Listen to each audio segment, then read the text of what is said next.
Ladies and gentlemen, I'd like to apologize for a little bit of silence there, but it is I, Dan Hawkins, providing commentary here, laid in, because of the fact that I had some personal stuff to do. But we are live here tonight on RSPN. Right now, it's a freeway tag team match for the World's Tag Team Championships, the Omega Movement, taking on the Center Club and the Hurt Syndicate. Ryan going in and getting that huge shot right there on Jarko. I do believe it was 1-all, if I'm not mistaken.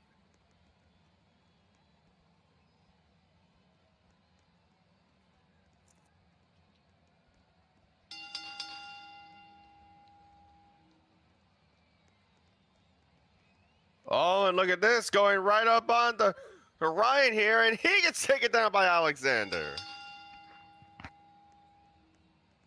Now it's the American Dragon coming in here. Eddie Danielson trying to see if he can have a good strike on Alexander. Oh, going right in. Oh!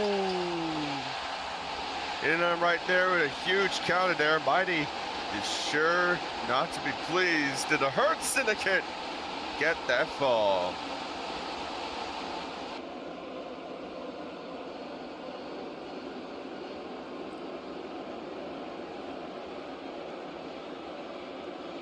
What a match it has been thus far, and what a huge night it is going to still be. Still to come, of course. We got ourselves more huge matches coming up here at Judgment Day. In the Catch Combat Club, we'll call in late for mischief here. Tag made. Axel going right at Jacob Center.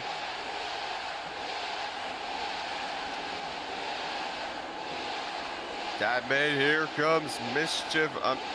Bobby Lashley is now a 2-on-2 situation. Tag made. Omega coming in. He saves himself with a tag right there on the back, and he gets caught right there by the cleaner. Omega trying to see if he can go in onto the back, and he does, and he gets it! Wow! The match has been saved. Ryan Omega saving the match for the Catch Combat Club.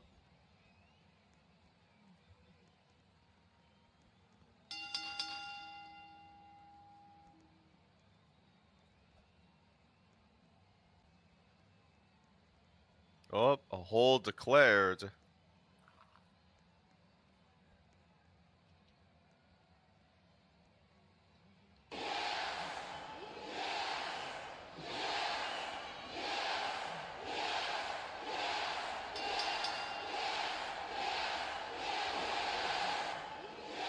Bobby Lashley and Eddie Danielson. Danielson takes him down. Tag made. They're all going at the Ryan. Tag made to Dragon. No. B&D was declared. But it still will go through. Controversially.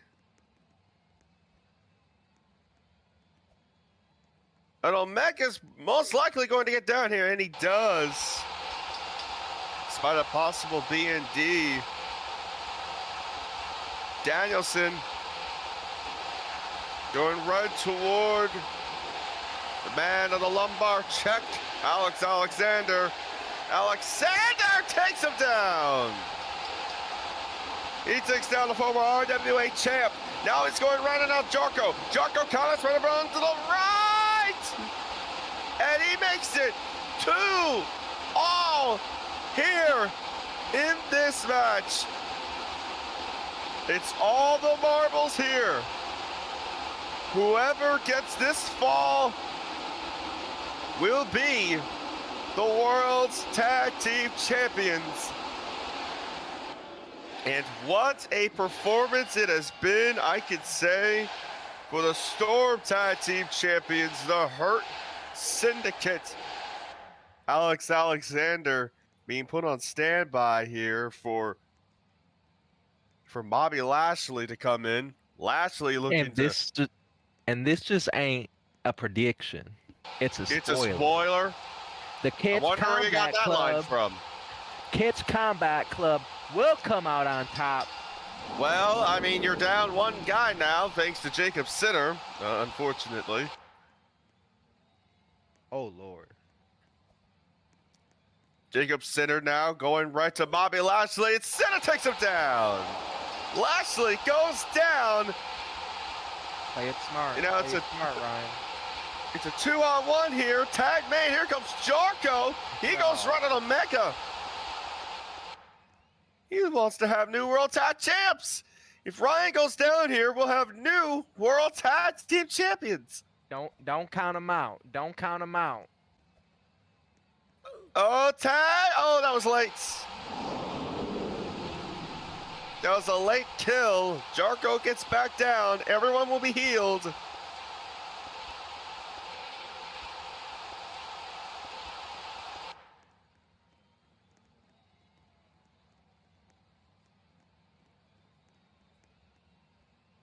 Oh, possible B&D. Yeah, B&D. Jacob trying to go in a bit too precariously. But who could blame him here? He's got the titles on the line. Never count Ryan Mega out. At any moment, he can change the whole tide of this match. And Omega seems to be trying to go right up into him a lot more aggressively. Oh, look at that! And this time, Jacob Sinner gets caught. It is now one-on-one for the Tag Team Championships. Looks like it will be Alex Alexander trying to go at anybody. Looks like it might Ryan, be the cleaner. No, it won't. Play it smart, Ryan. Don't get involved yet. You take the winner. I'm not sure he can hear you.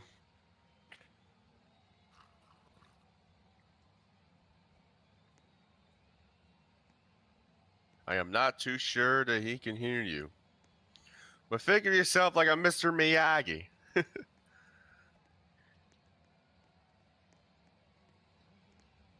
All three men won't dare make a mistake right here. So much on the line. Catch Combat Club could come out on top, or we could very easily have new champions. Anything can happen at this point. A mistake cannot be made for any of these gentlemen. Jacob Sinner, the Lombard chick, and the man who is known as the Kalayoko no Tenshi, the one-winged angel, bringing out his own amount of fury in this match. But you gotta not count all of them out here, because this is a huge moment. The intensity is high.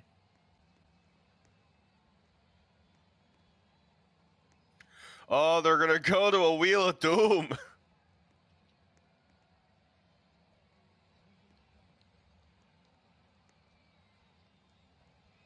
It's anyone's game. Who will be given the one-on-one? It'll be one to keep safe.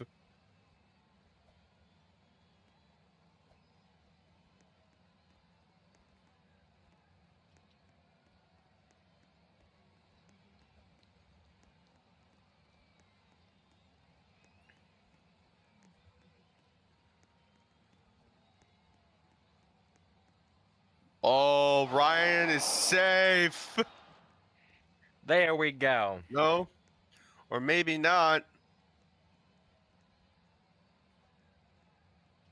Might be safer for in a scenario where he has to fight either Jacob Sinner. Yep. Oh, it's Jarko.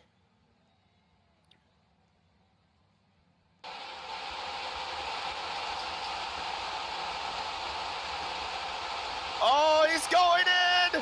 He got it. We got go. There we Jocko go. gets down. He's going in. Rushing no. in. Oh, no. And new tag team champions. 2 divisional. Glory, glory, glory for the Hurt Syndicate and the Mogul Embassy.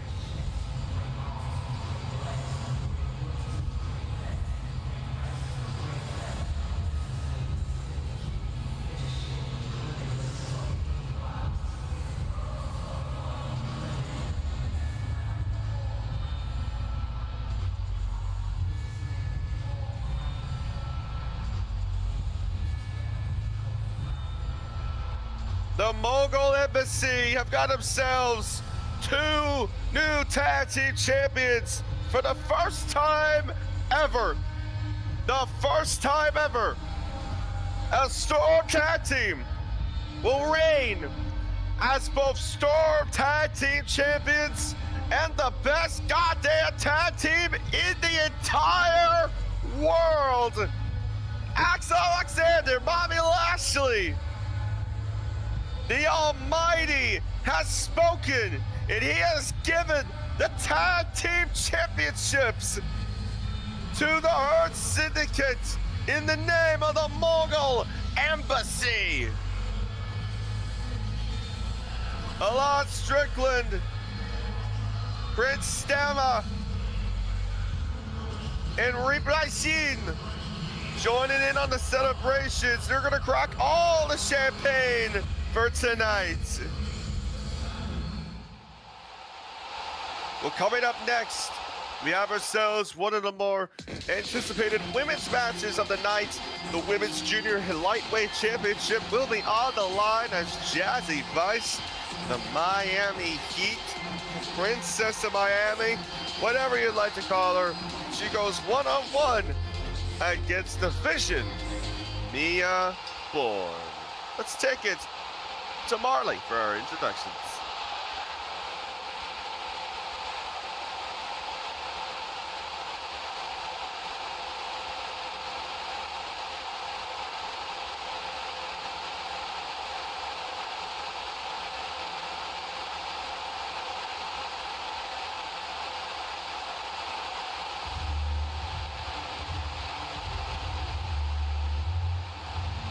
What an interesting story it has been here for this woman right here, Mia Bourne. Wouldn't expect someone like her or adjacent to it to come into this spotlight, but I have to say it has been a great rise in here for Mia Bourne, the Vision, as she is called.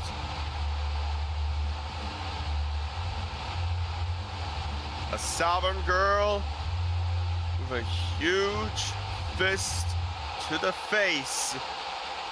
That's what she wants to do. But she's got to face off against someone who's not like her in any way or anyone else.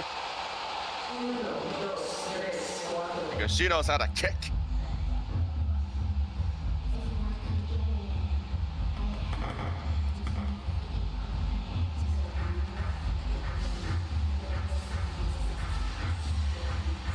And there is the inaugural Women's Junior Lightweight Champion, Jazzy Vice, making her way to the ring.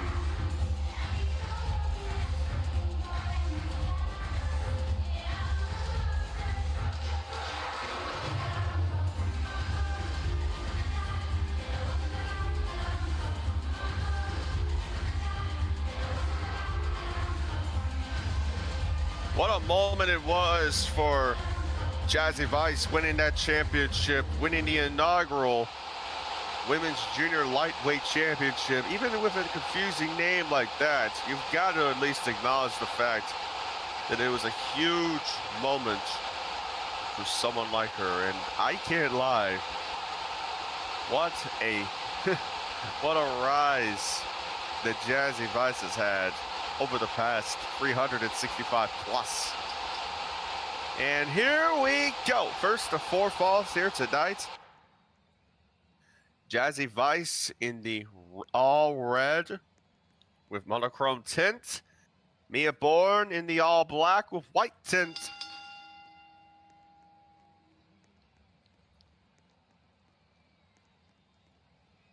Jazzy Vice has been going a lot more smoothly as a wrestler as of late. She's definitely improving somewhat, but she got taken down there after a 2-strike on the chest.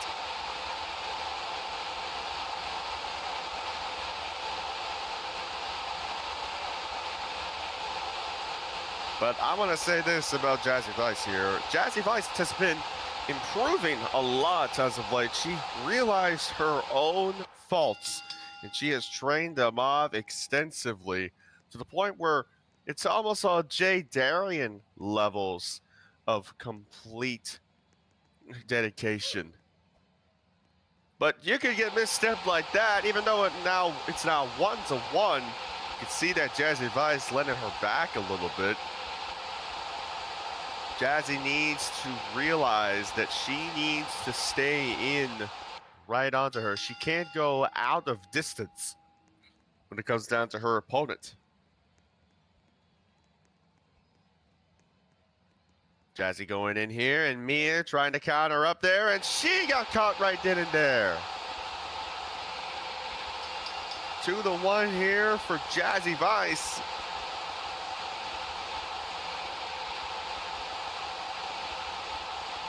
Mia's going to go and try and be a little bit more counter defensive, but if you can see how she's been doing, it's very hit or miss. And she letting her back out there, Jazzy letting her back. And that ended up being a pretty bad spot there for Jazzy. It's now 2-all.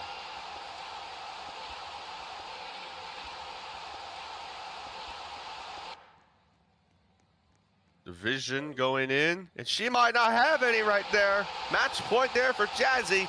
Could immediately retain the title just like this.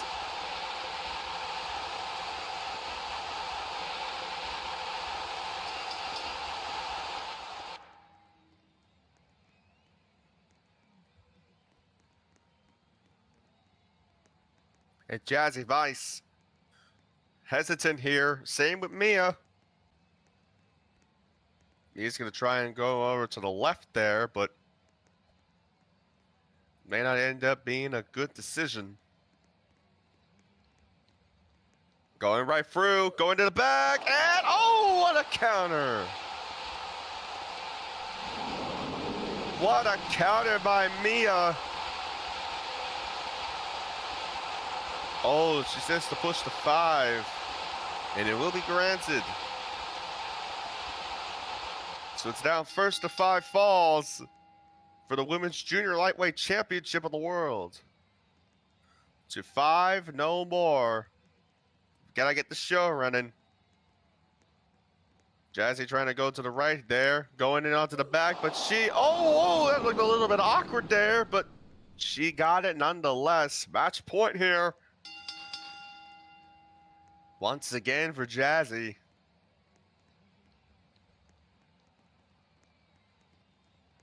It's like hesitancy is the one true weapon at this very point.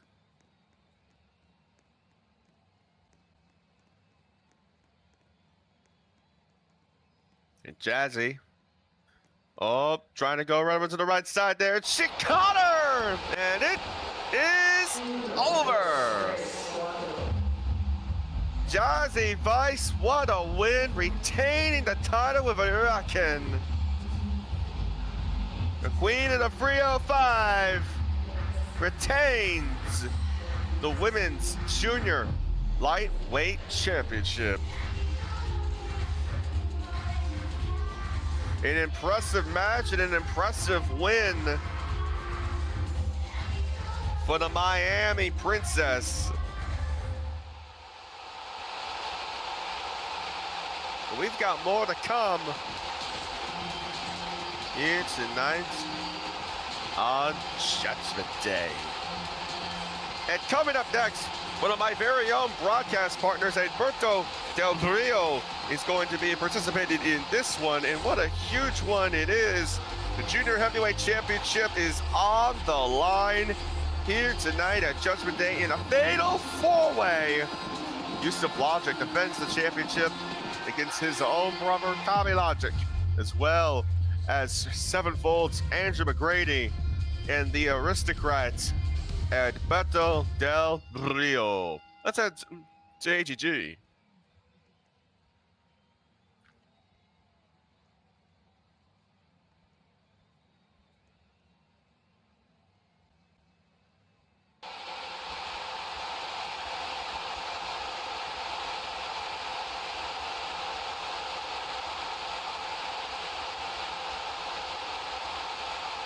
The king of the under 205ers about to be crowned, but thus far, that man is the winner of the best of the Super Juniors, Yusuf Logic.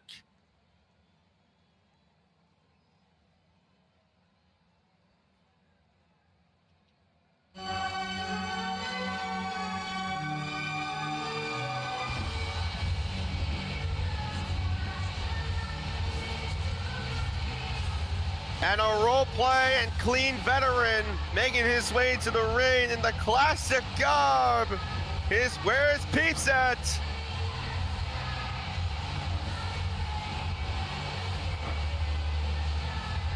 Captain Charisma making his way to the ring.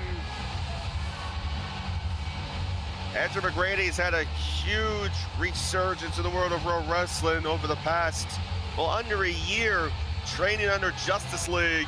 And what a huge moment this is for Andrew coming into this match.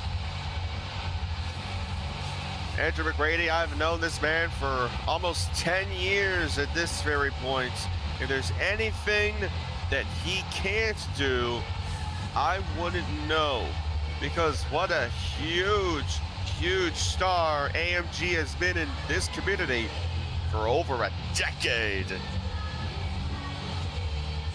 But he's got 3 other guys to face off against at this very point. Let's see which one of them comes out next.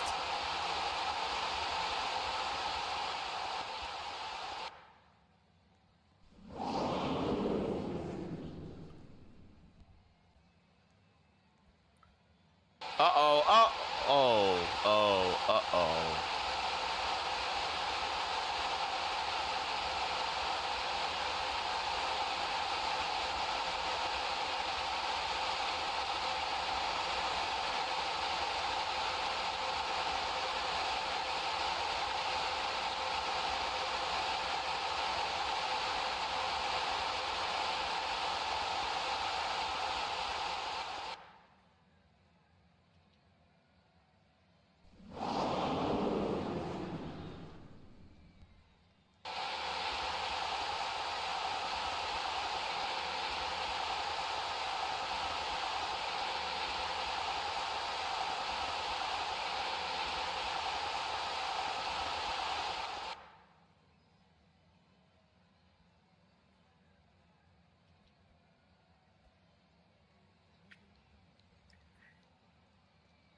So it seems like the aristocrat has his own Ricardo Rodriguez at this point. I wouldn't even know that these two were on each other. But Reese introducing Alberto Del Rio like this, I can't but feel a little bit suspicious. But Alberto Del Rio making his way to the ring, looking to become an Intercontinental Champion. His first mainline championship here in OPRW. And what an opportunity it is for the man who represents more than just 2 faces. I can't but imagine his level of, I don't know, egotism can be of a true effect in this match. I mean, you've seen what happened on Nitro. At this very point, I wouldn't imagine, or at least I wouldn't be surprised if that type of thing were to happen again. But either way.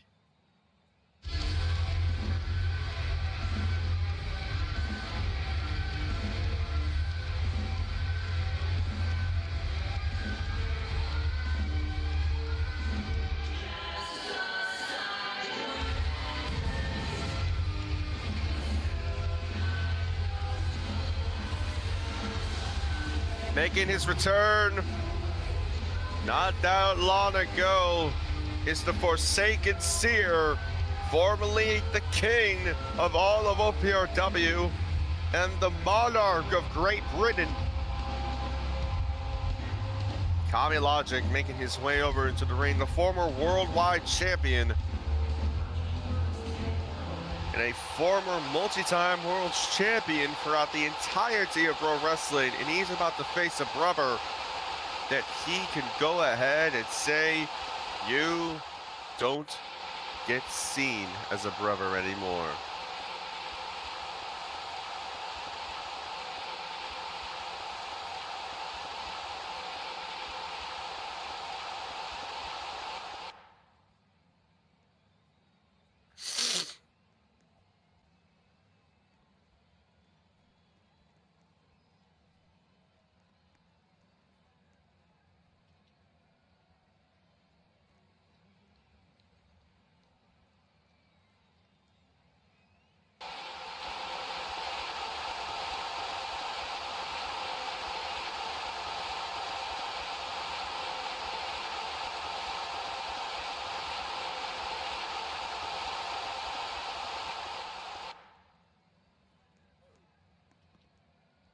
Well, seems like something's happening.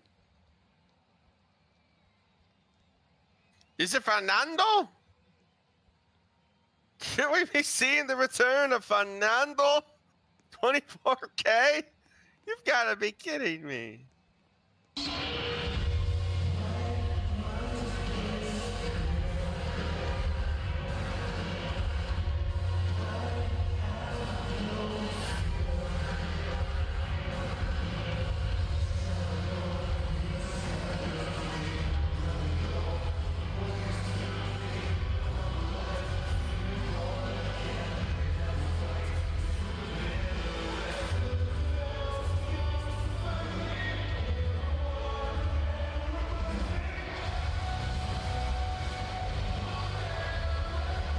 And accompanied by his brethren, Lucci,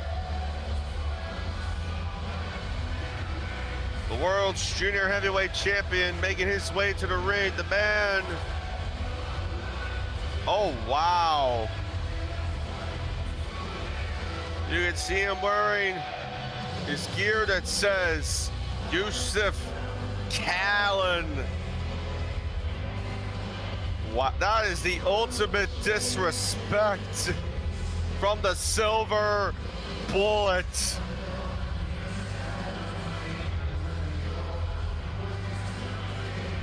The ultimate disrespect to the Seer, his former king. Subject no more. Kami Logic seeing Yusuf with this insane amount of disrespect coming out to the Kalen attire. Obviously, we'd also know him as Yusuf Atticus. First to free falls here tonight, Alberto Del Rio in the white and gold, Andrew McGrady in the peach with black, Kami in the all blue, Yusuf in the light blue. Here we go. And starting off in this, apparently is going to be Kami Logic against Andrew McGrady. A hold's being called. Says he's spiking like crazy.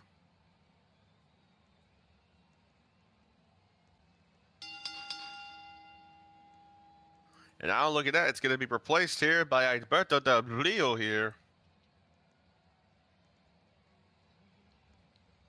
Del Rio coming in, trying to get up onto the back there, and he gets him there.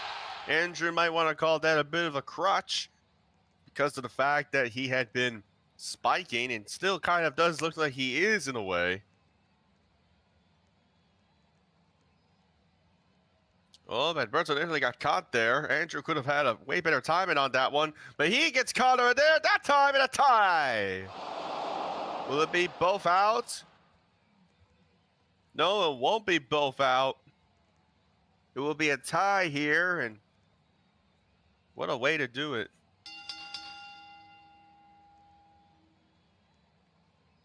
And Kami's a little bit distracted.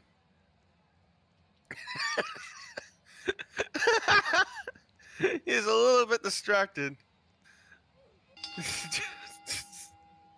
And he misspells rejoin 2 times.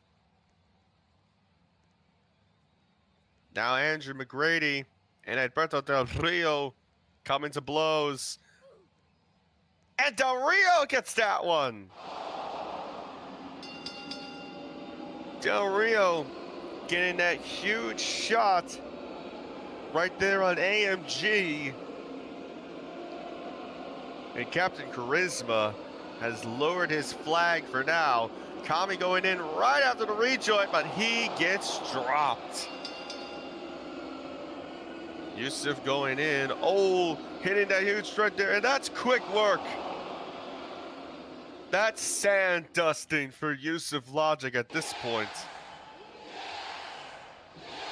It is now 1 fall for Yusuf. Kami going in immediately. Oh, Kami's on the instant offensive. Andrew McGrady seen as the weak link here, but he avoids conflict there as Yusuf gets dropped. We're going to have another person with a fall. Lucci watching on, coaching him here. Kami and Andrew McGrady going in, and Andrew getting a huge shot right there on the right side. Now he's looking to go in right then and there. But Kami, the veteran, wants to be a little bit cocky. Andrew going in, and he dodges a huge attack from Kami. Safe and sound. We're going to get another person with a fall here. And it's between the two, quote-unquote, lighter folk. Andrew. Oh, look at that. Got hit there on the right. Now Alberto Del Rio coming in, and Del Rio gets that one. And Andrew says he spiked. Will it be declared a hold?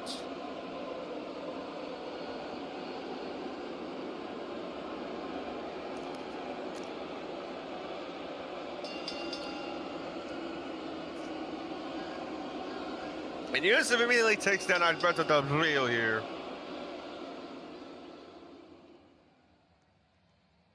I had to not lie here. Andrew should have been given a redo on that one. Kami a little bit impatient here. Oh, and Kami saves AMG, and now they're about to one-on-one each other for another fall.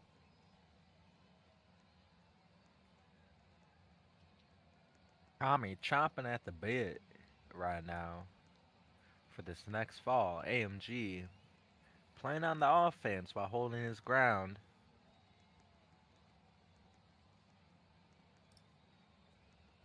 Oh, and taking him down here. Oh, and it's a tie.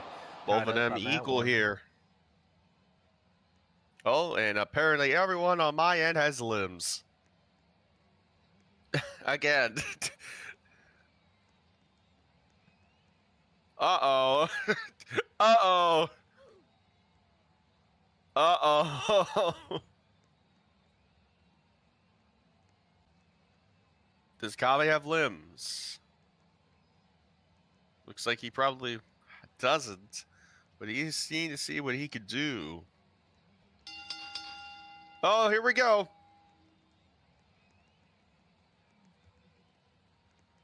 AMG, ATG a little bit upset. And AMG takes the fall over Kami. Gravy McGrady getting that fall.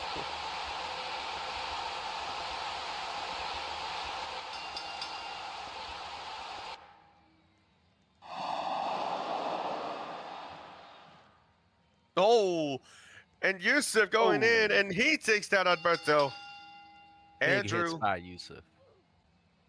Oh, he has been relying a lot on those huge power hits. Can't really lie though. When you have a connection that's a little bit far away from where we usually are, you could expect the damage to go a little bit more upward. Not saying it's cheating, but I'm saying it's to be expected.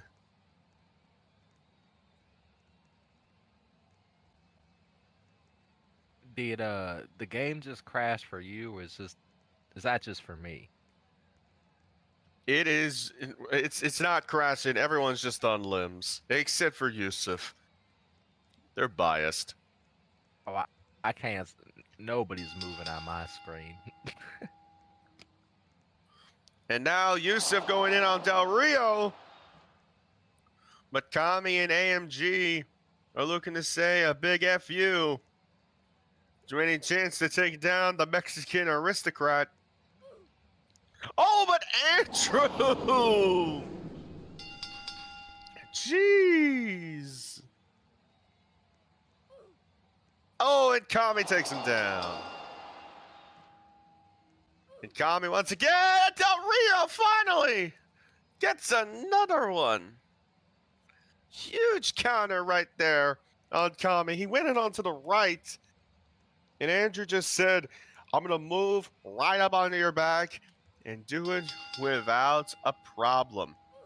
And Del Rio nearly got it there, but he landed his back in on Yusuf. He stayed in the same position.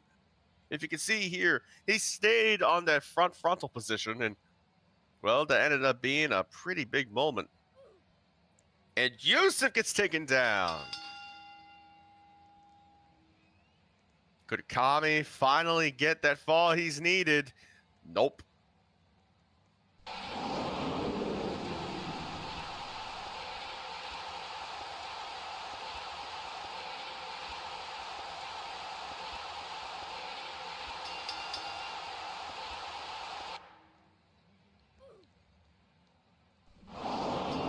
Oh, and Del Rio gets taken down again.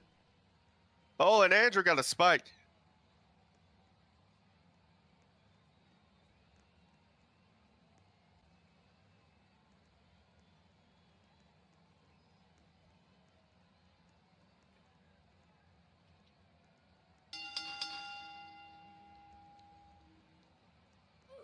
Oh, and again, it did look like he spiked again, but either way, match point for Yusuf, but nope, Kami takes it out finally! He finally gets another fall. Limbs on Andrew again. And there we go.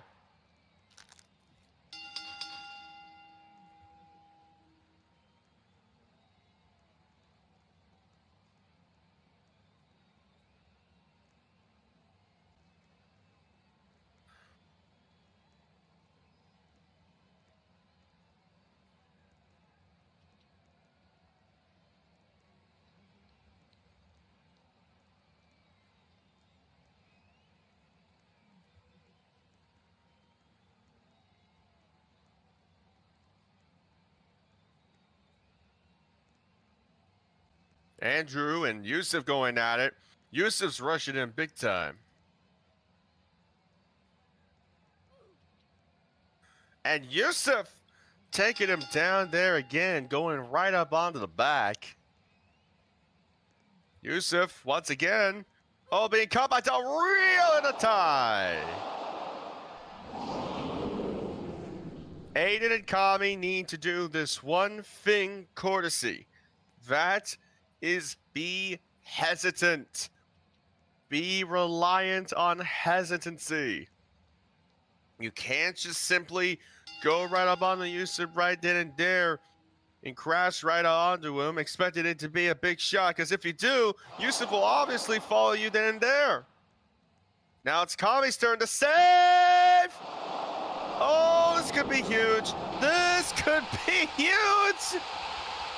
Kami! A comeback! A comeback for Kami Logic? You've gotta be kidding me! Now, Yusuf's wanting to go against anybody at this point. But remember, Yusuf is the champion.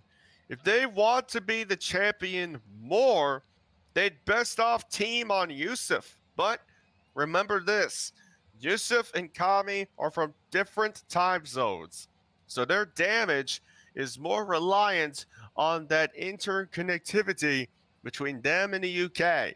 That means they have a lot more damage than would be expected. They need to be hesitant. They need to have a greater amount of defense so that they could go ahead and take Yusuf down. Rely on getting one hit then and there, avoiding another. Don't just go ahead and use a clutch down as if you're going to go ahead and take him down in just one strike. You're not going to one shot the guy. That's relatively impossible at this point.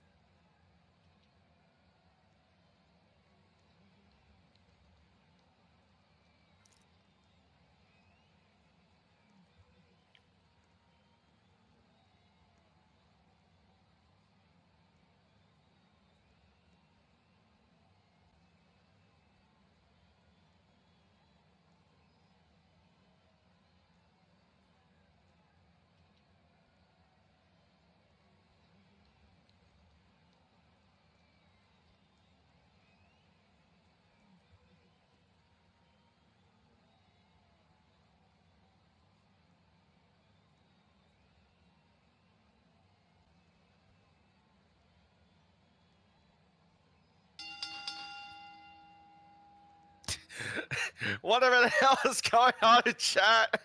What the fuck?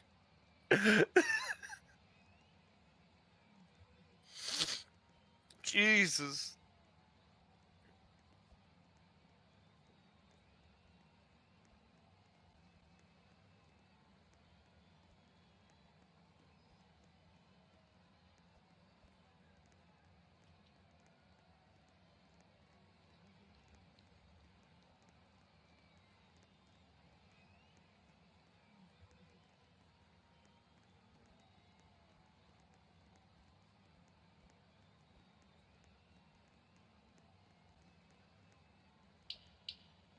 The countdown will be done to see who will do a one-on-one.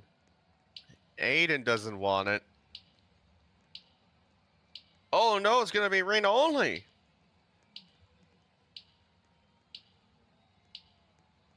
We're gonna have a rain only match here for our final fall.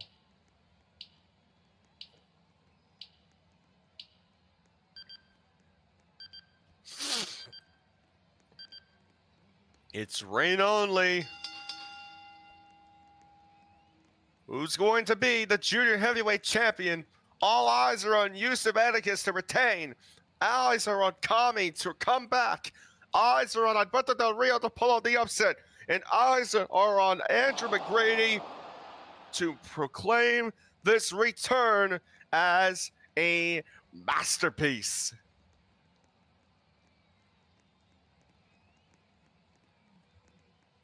What the hell, Fernando's sister?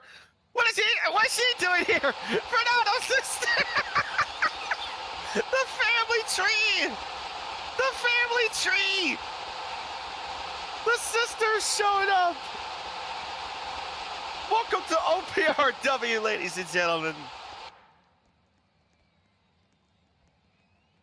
We're gonna get Fernando's mother, father, even the cousins. Sweet home Alabama. Oh, God.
Oh, Andrew McGrady Oh, Aiden's saying to give him Yusuf instead. And it looks like that's gonna happen. Aiden, I swear to God! Aiden, I swear to God! We're gonna have a new champion! Are you kidding me? Are you kidding me? Oh, oh my God!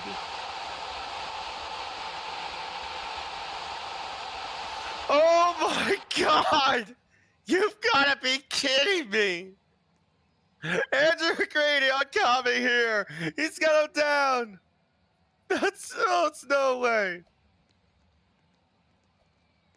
Andrew McGrady going in. He takes down Kami. Oh. The new logics. The new logics. Oh, an extra. Low blow. What an asshole.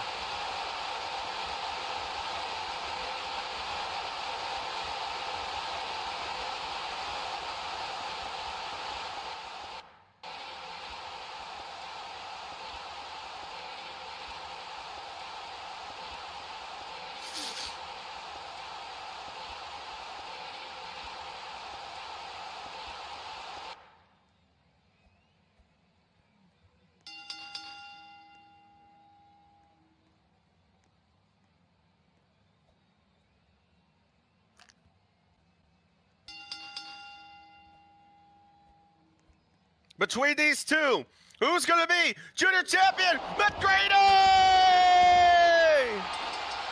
McGrady! Andrew McGrady finished his story! Andrew McGrady is the new junior heavyweight champion!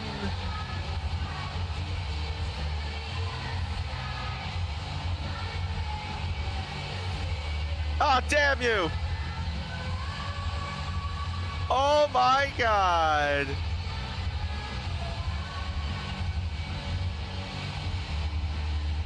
Captain Charisma is the new junior heavyweight champion of the world! No matter the era, he'll always dominate! You're goddamn right! From 2015 to 2025, Andrew McGrady will be there.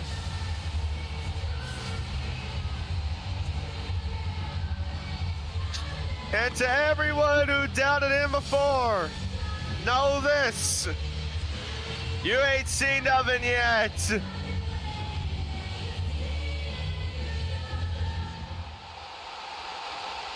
I can't imagine right now how Sevenfold are feeling at this point. There are popping champagne bottles in the club.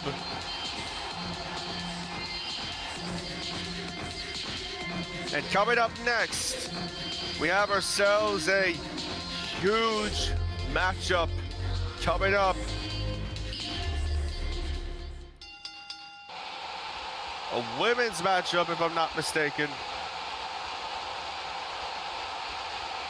Yes, it will be.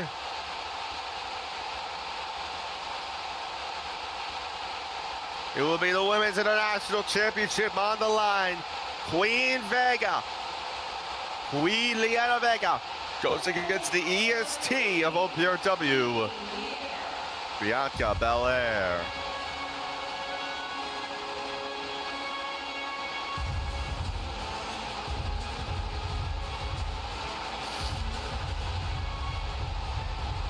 Who says she's crazy?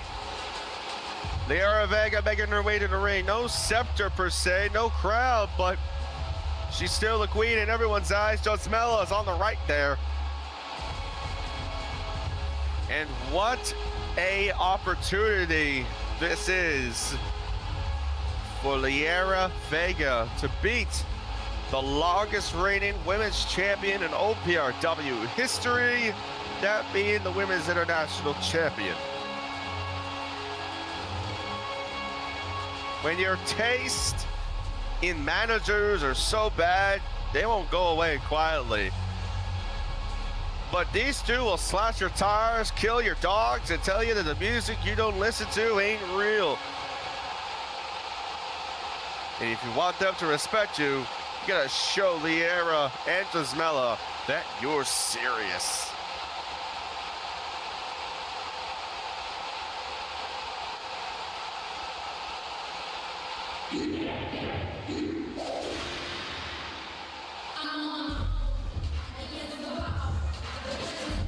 And there is the EST.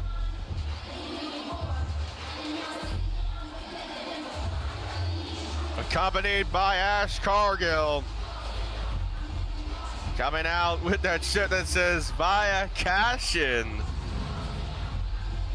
But there is the Women's International Champion being accompanied by the Women's World Champion and one half of the Women's Tag Team Champions.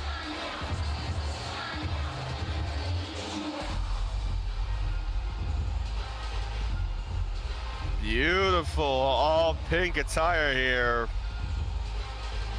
But can that pink turn to red in an instant? We'll find out. The greatest championship reign in the history of the OPRW Women's Division.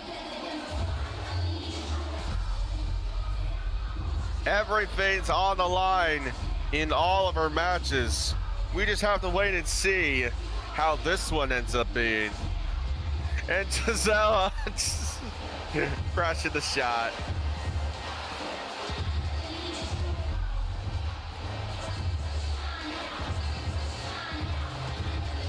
It's one more stop to Winter Bash. She needs to take this to the biggest show of the winter season. If she doesn't, it will not only be heartbreak, but it will also be destiny unfulfilled.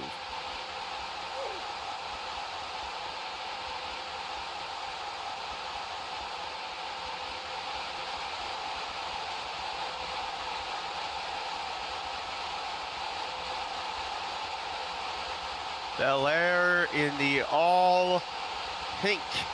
Here we go. And Liera Vega in the purple and red. Oh, and look at this. Vega going in immediately. Oh, that looked very awkward there. Very awkward. I can't tell if that was a spike for everyone or just a spike for her.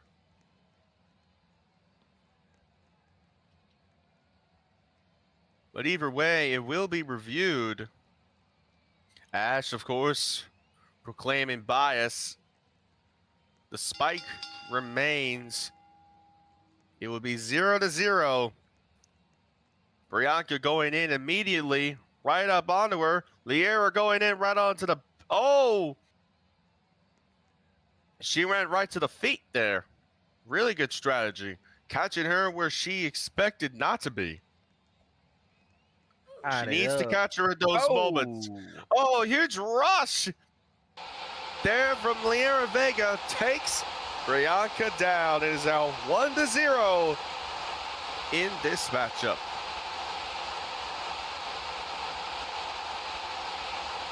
If I'm not mistaken, isn't this match first to 4? I believe so. Who do you got your money on, Dan?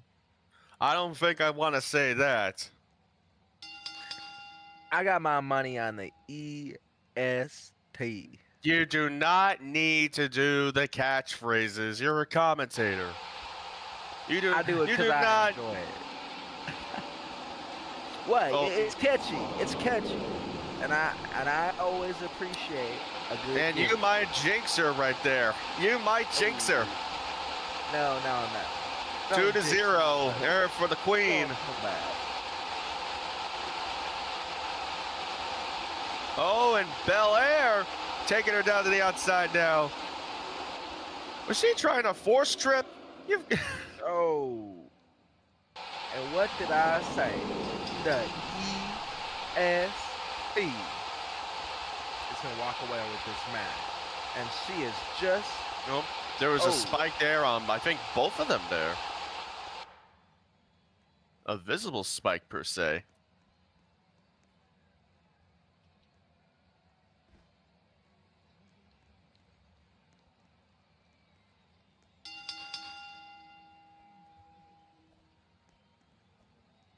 And Belair taking her over to the back, and she gets her. Now Liera has limbs.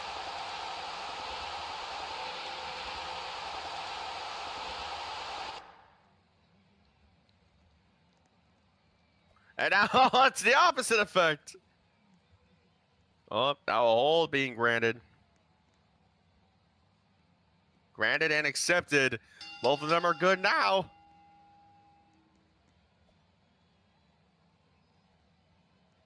Bianca Belair trying to go in on her without a second guess. Oh!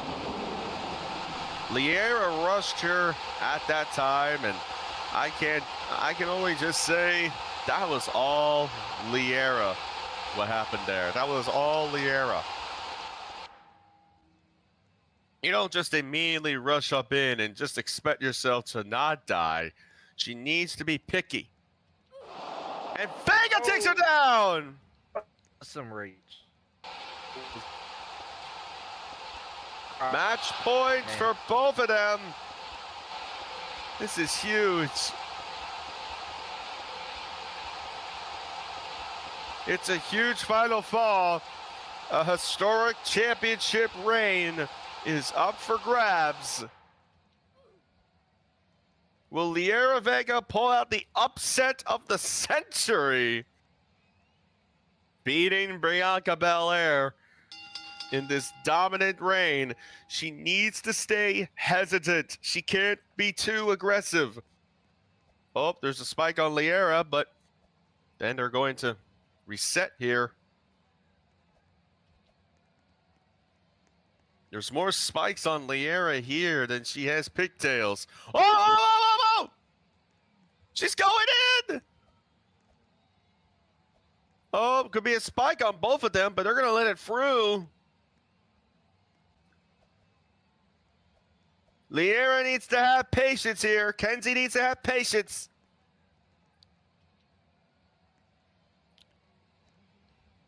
She needs to catch her where she's far in.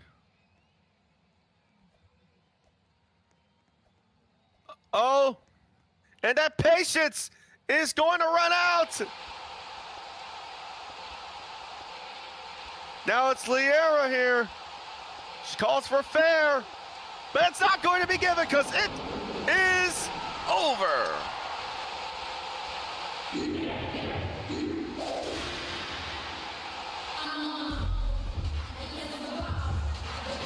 What a win.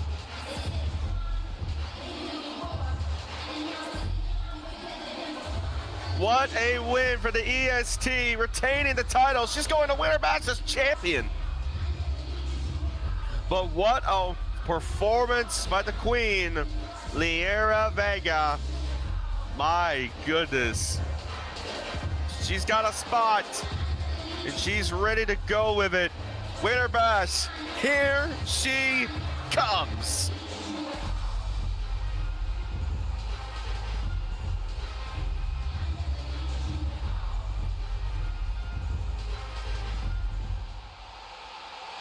And coming up next, we have another huge international contest. This time, the Intercontinental Championship will be on the line, as it will be Fallen Ziggler and Jaden Sinner competing for the Intercontinental Championship. The title was vacant not that long ago after Jody Raijin suffered an injury. And now the vacant championship will be decided in this first of four match with the Show-Off and the Destroyer.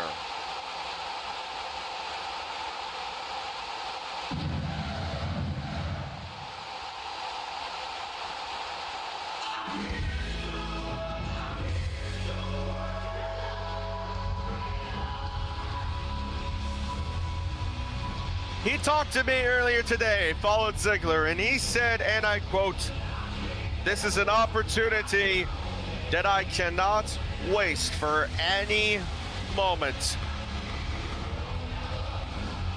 Big K accompanying him to the ring, looking to become a two-time Intercontinental Champion here tonight. The last time he won the Intercontinental Championship, it was earlier this year. And if I can remember insanely correctly, he lost that championship at a show for Cataclysm against Jody, who now vacated the championship. But this is an opportunity that he most definitely does not want to waste. Ziggler wants to do what he has always been expected to do. Show up, show off, and win. He's got a huge opponent to face off against. That man is the destroyer of Center Club.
And there is the destroyer. To my right is FaZe Jones. To the left is the other half of the Worldwide Tag Team Champions, Isaiah Sinner. Jaden Sinner has been on a huge rise ever since coming back to the pro wrestling industry. And it looks to cap off a huge year, winning the Intercontinental Championship here tonight against Fallen Ziggler.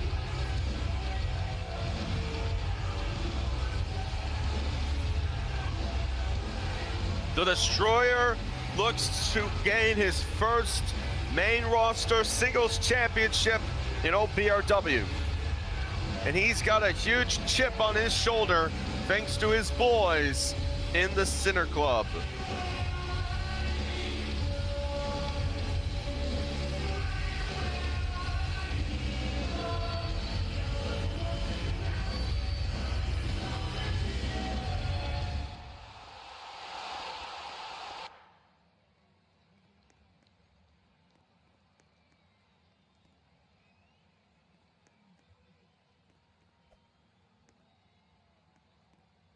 First to four falls. That's all that either one of them need to win the OPRW Intercontinental Heavyweight Championship of the World.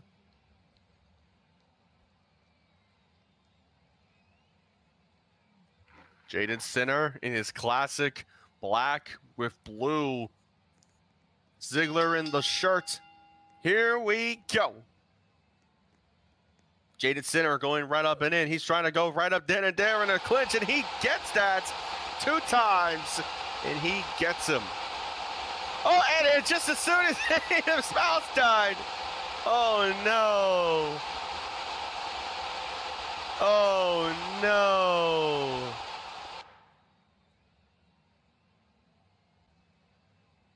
Now, I have seen Jaden have his mouse dead before, but this is unfortunate.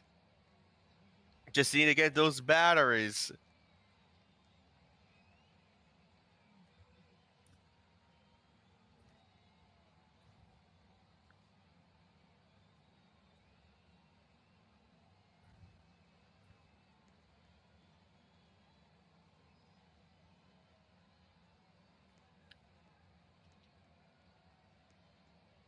Fallen's ready, but Jaden is on a sort of a, I don't know, a pop the shoulder back in type scenario, if you know what I mean.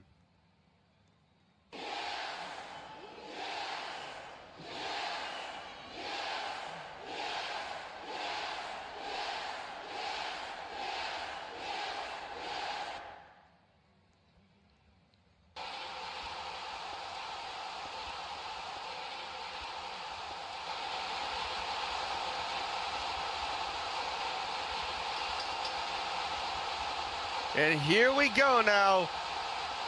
If Jaden loses, I won't blame him. But it looks like he probably won't. He takes him down. It's 2-0.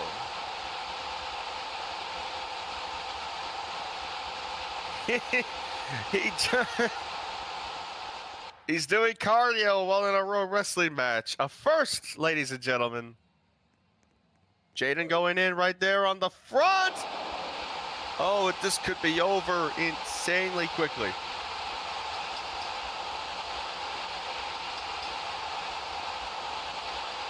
This could end insanely quickly for the benefit of Mr. Sinner.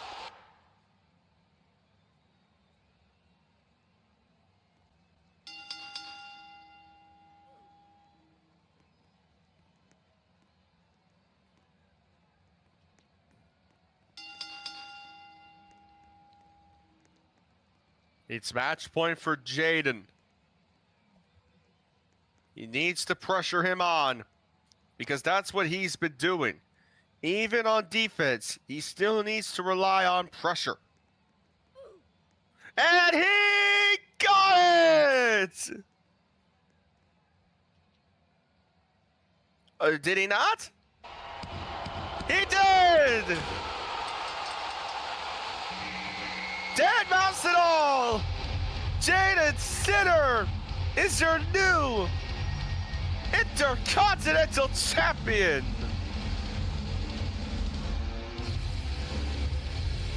A clean sweep! Two-time, no more!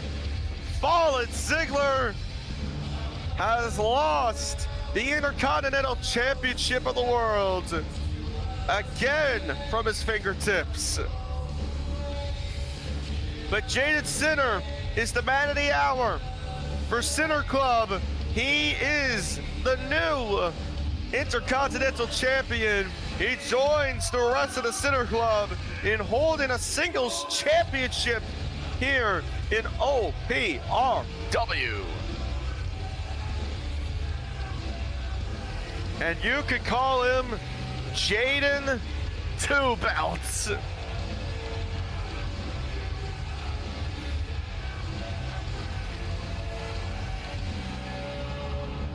And coming up next, here tonight, it is a grudge match that had been made official not that long ago. But it turned itself into a four-way contenders match. 4 contenders will fight to become the #1 contender to the Worldwide Championship. The visionary Noah Rollins of the Authority, Cruden, Jaringalal, Z. Lesnar, The Beast, and main event, Lei Uso. 3 members of a resistance. One of them hates everyone against a member of the Authority. This match is going to be intense.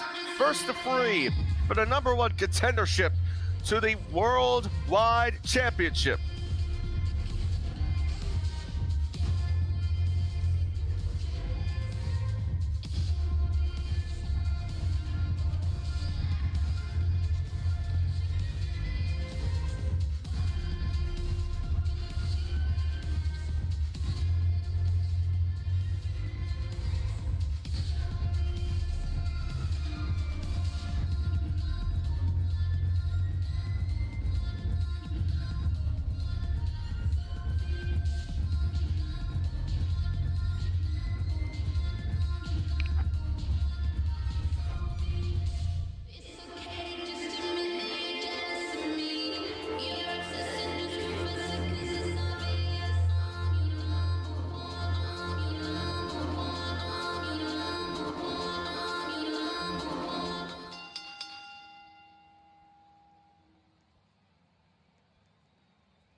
And starting off the introductions for this high-profile contenders match.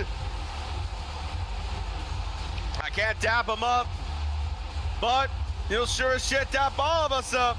Here comes main event Lay Uso. And where the bloody hell is he?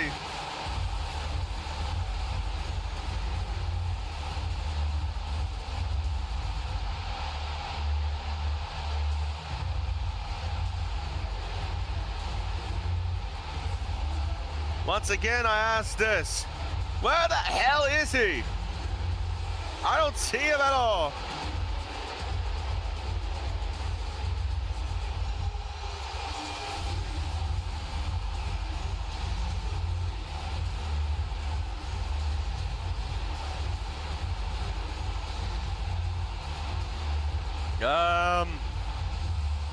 I don't see him anywhere. Could he be planning something? There he is!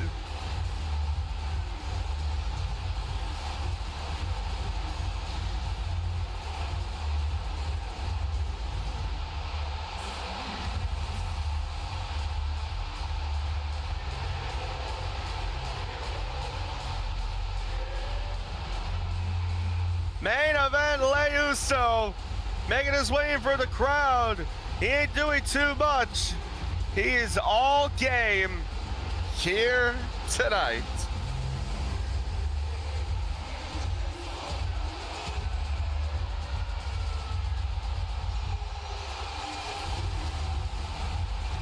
Who cares? We're eating.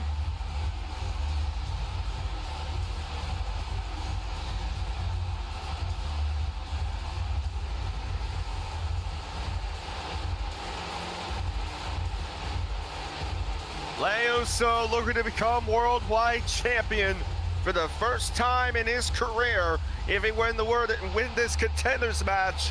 But he's got to get through 3 other guys in order to do that. Winter Bash is 21 days away.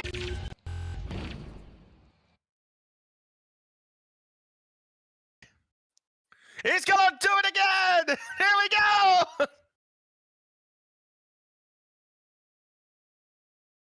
We're doing it again, folks!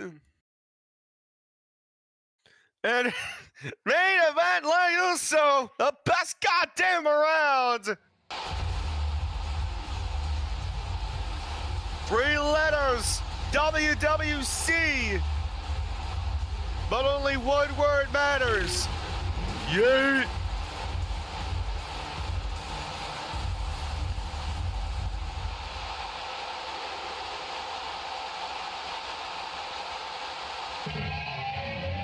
Uh-oh.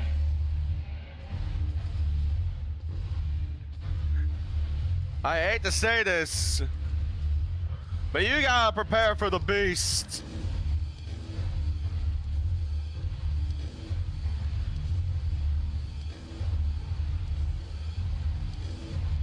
And there is the beast incarnate.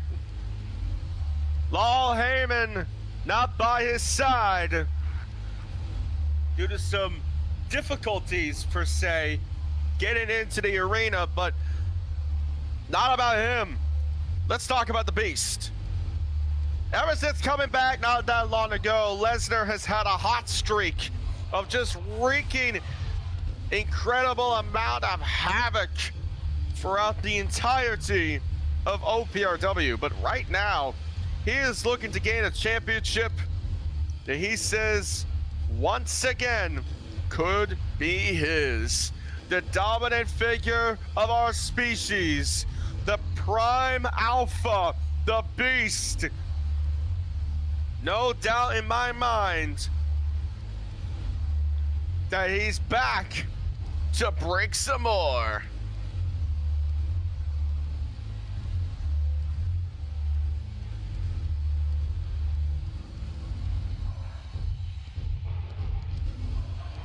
Oh, what a stare-off between the Beast and the main event, Big L-E-Y. But you can tell how the crowd wants this match to go. But he's not the only one in this match.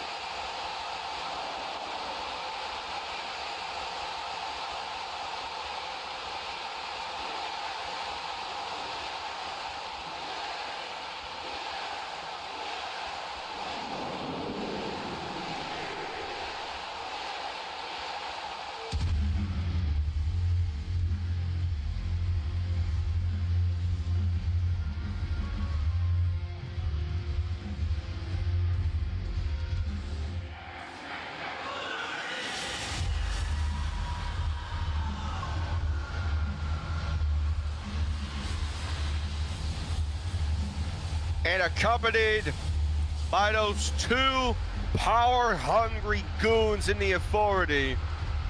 They won another championship, and they inserted themselves into it.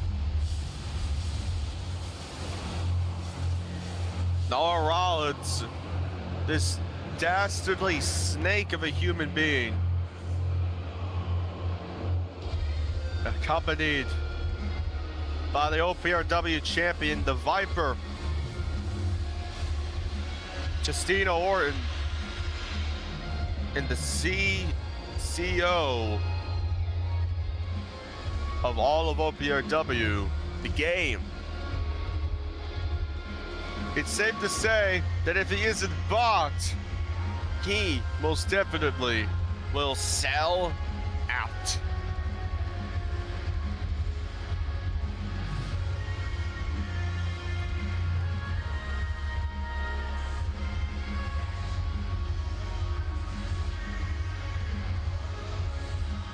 Lesnar and Uso don't exactly share the same goals, but they share the same philosophy regarding the Authority. Tado.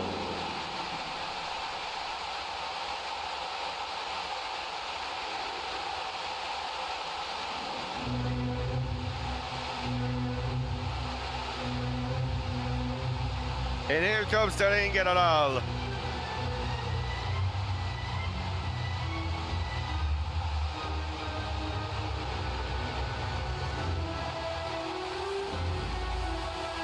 What a presence for the ring general.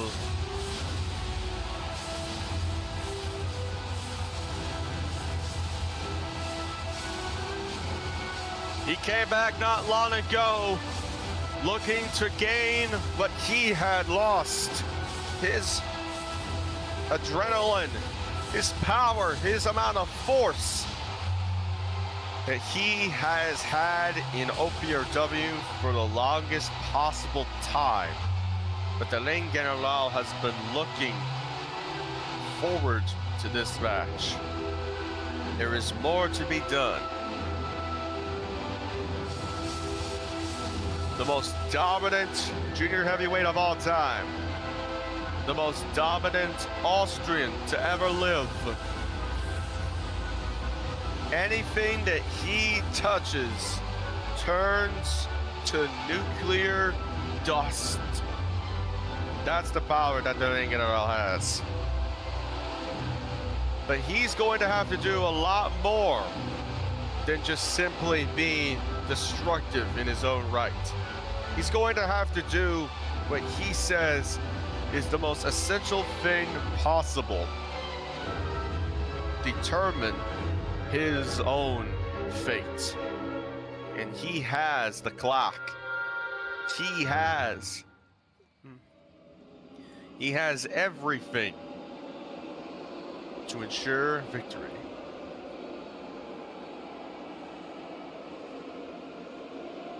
Obviously, starting with the trash talk is the what was that? And Noah Rollins showing his support to, of all people, Ronaldo. Didn't know he'd betray his country like that. Match is not underway.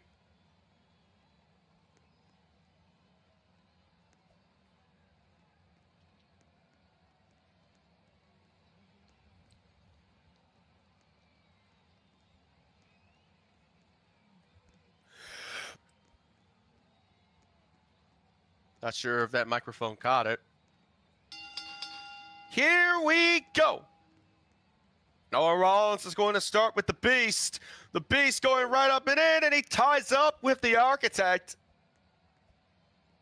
It'll now be a one-on-one scenario between the Visionary and the Beast. The man of 1,000 muscles in his chest. And he takes down Noah with a German suplex.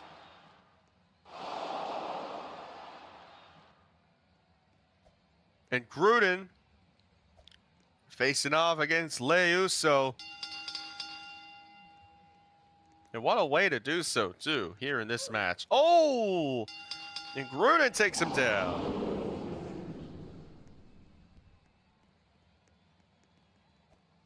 And Lesnar rushed in and takes down Dering General.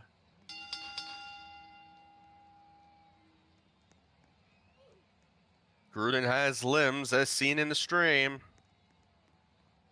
It's only the first fall for crying out loud. Who really can blame him? Lesnar being pounced on by everyone. He's going at Lesnar, but Gruden stops him in his tracks. Gruden has stopped the Beast in his tracks. I never thought I'd be able to say that.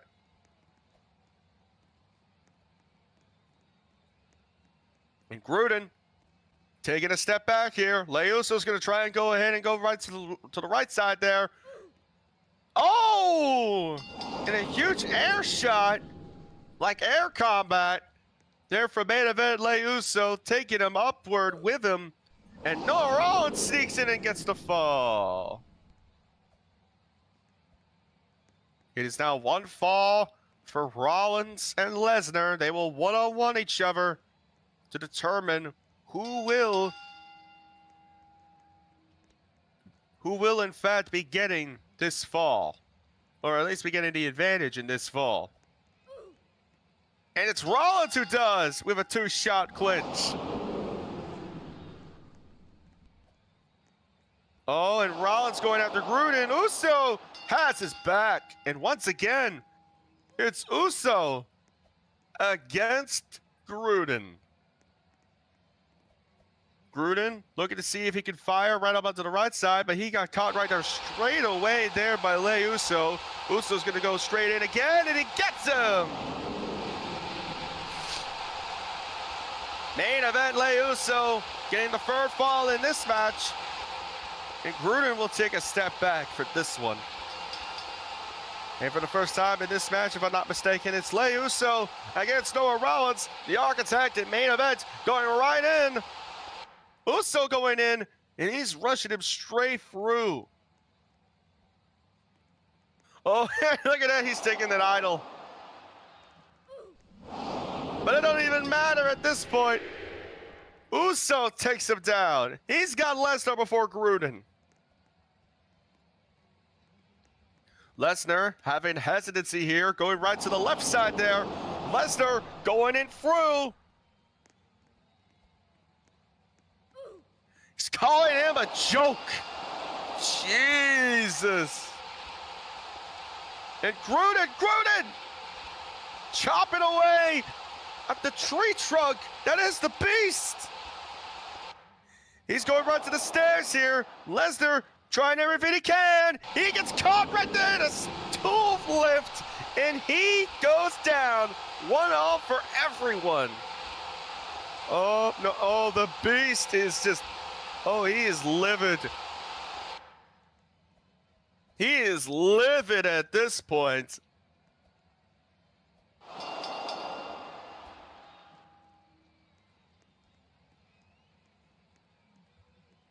Lei Uso will take a step back due to lag. Lesnar's going to take a step back to get his mind back on check.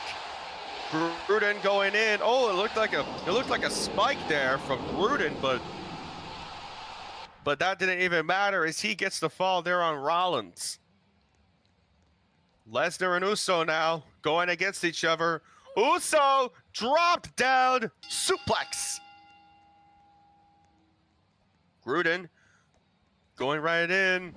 He's trying to get a clinch there on Lesnar, but Lesnar's hesitant, and he gets that fall. Big veteran move there from the Beast. This is just the pre-cum?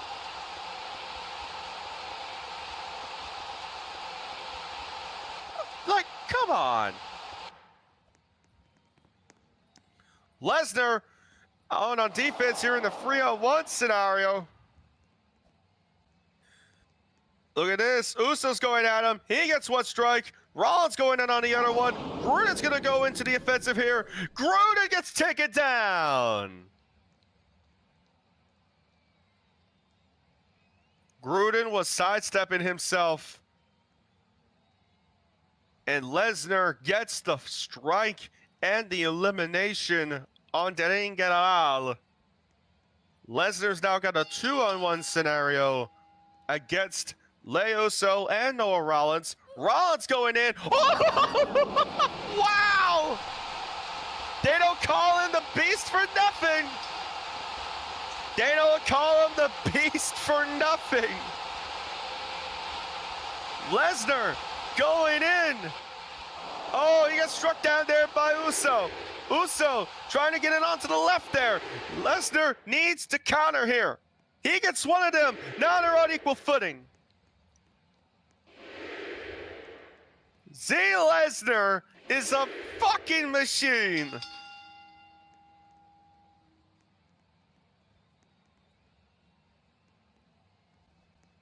Lesnar going in again. And Noah Lesnar, I mean, Z Lesnar, god damn it.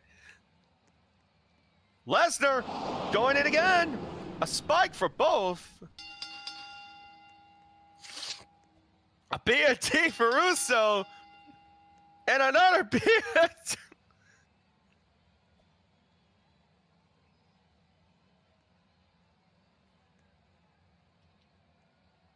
Yeah, he's lagging a lot. We can see that pretty clearly. Holy Jesus.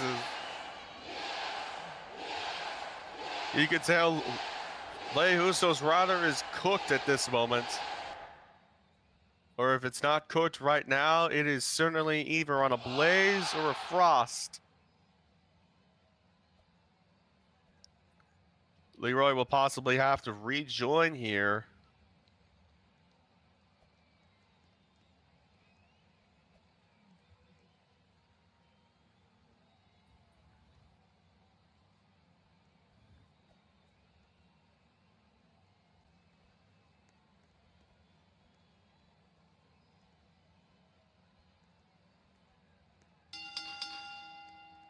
And Uso is going to go back on track here. Lesnar could complete a huge free elimination run, a clean sweep here, and he does! It's over! Lesnar dominates! Lesnar is going to Winter Bash! The Beast incarnate is going on to face Jordan Center at Winter Bash.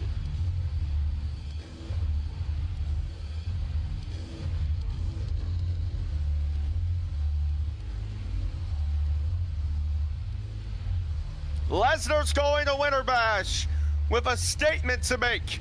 That statement reads as follows: eat, sleep, win the title, crush anyone in his way, repeat. And the Beast is on a roll.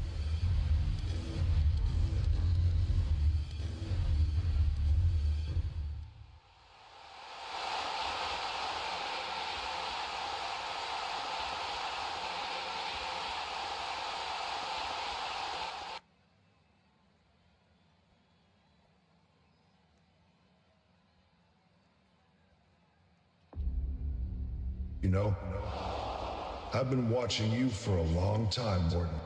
Watching you strut around this place with that little smirk. That cape, that big, bright Superman logo stretched across your chest like you earned it. But here's the thing about you. You're not a hero. You're not a savior. You're not even a man who can stand on his own 2 feet without cutting a corner or bending a rule. You are a fraud. And it took me a while to figure out why the sight of you bothered me so much. It wasn't the colors. It wasn't the cheers. It wasn't even your stupid little speeches about doing the right thing. It's because you have convinced these people that you're something you're not. You've told them you're a beacon of hope, when all you've ever been is a symbol of false hope. Every match in the G1 climax, every miracle comeback, every time you acted like you overcame the odds. I watched it, I studied it, and I saw every single shortcut you thought nobody noticed. The little tricks you swore you'd never use because you were the good guy. You cheated your way through an entire tournament. And now you want to cheat your way past me and keep pretending you're this world-saving superhero? Gordon, I am not impressed. I don't believe you. And I don't fear you. See, I don't need a symbol. I don't need a cape. I don't need the crowd chanting my name to feel powerful. All I need is the truth. When that bell rings, you're not standing across from a villain. You're standing across from a man who's made a career of exposing people like you, breaking people like you, and ending stories like yours with my own 2 hands. Keep pretending, because at the end of the night, Morton, I'm going to peel that symbol off your chest piece by piece. And everybody is finally going to see what you really are. A liar, a cheater, a man who built his entire reputation on a house of cards. And when it all collapses, when you're lying at my feet, when the OPRW championship is in my hands, they won't call you a hero. They won't call you Superman. They'll call you exactly what I've known you were from the very beginning. Exposed. And defeated. By Justino or... The Viper's message is a bit clearer than what most could say. But no matter the truth, it still remains. The OPRW champion, Justino Orton, one-on-one against the winner of the G1, Mike Morton. And that comes up on Winter Bash.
Well, I better get my tuxedo on. The RSPN Awards are coming up. Go home show before Winter Bash. See you there.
The Women's Worldwide Championship is on the line here tonight.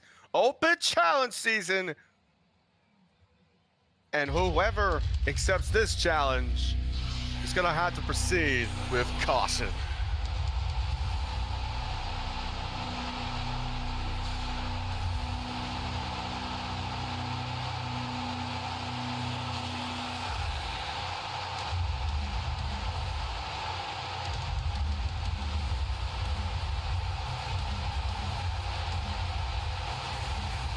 She won the championship in a Money in the Bank or Feast or Fire case cash-in when she stripped it away from G.J. Lee after beating Zio Shirai, who we haven't heard from since. Now she's looking to add up on her defenses here tonight as she goes one-on-one against a mystery opponent. Whoever that may be, you've got a really tough task.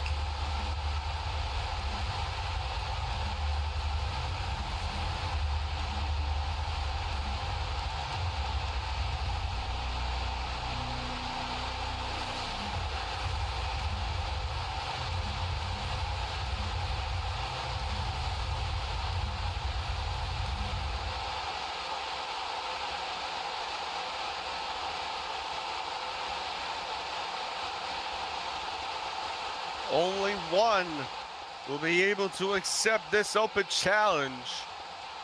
Which one of them will it be?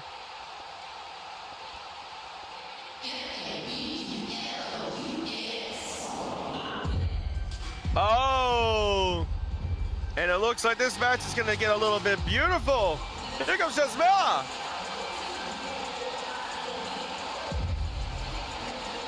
Well, she was suspended not long ago for a vicious assault on the Meta Girls, but she's back in action.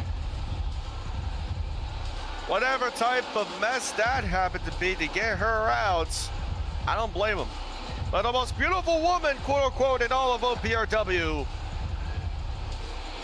Looking to challenge the Women's Worldwide Champion.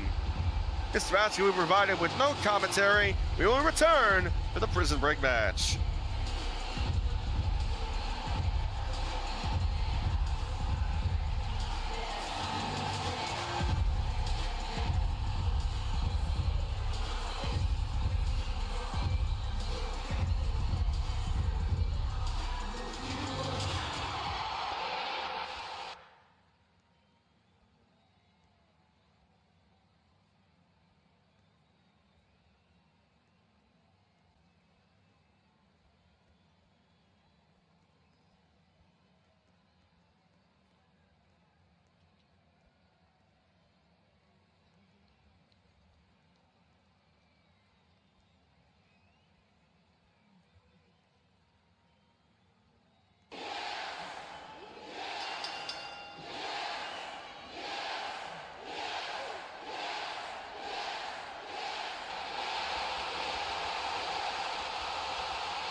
And a new champion has been crowned.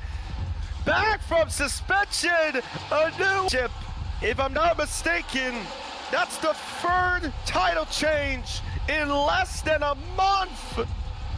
It's a triple crown glory for the admirable Jaws Mella.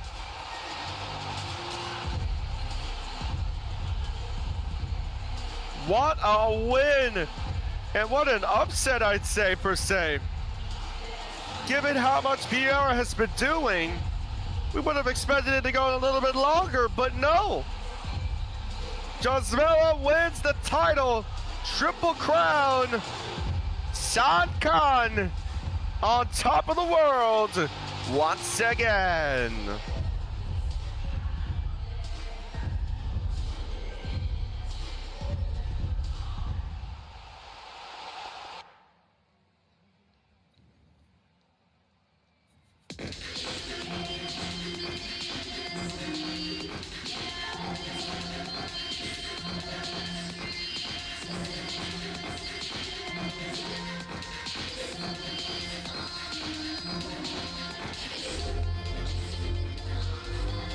And ladies and gentlemen, coming up, our main event is upon us.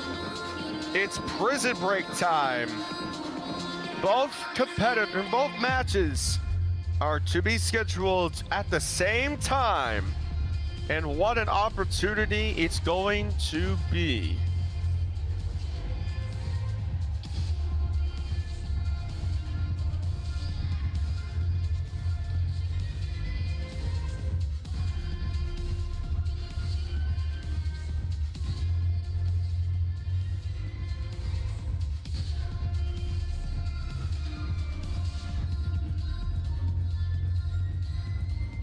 This match is going to be insanely similar to that of the Money in the Bank ladder match that occurred in 2020 during the COVID-19 pandemic. How that necessarily went was you had to go right up to the rooftop. If you could see right up on over here, I'll show you exactly what this looks like. You could see it.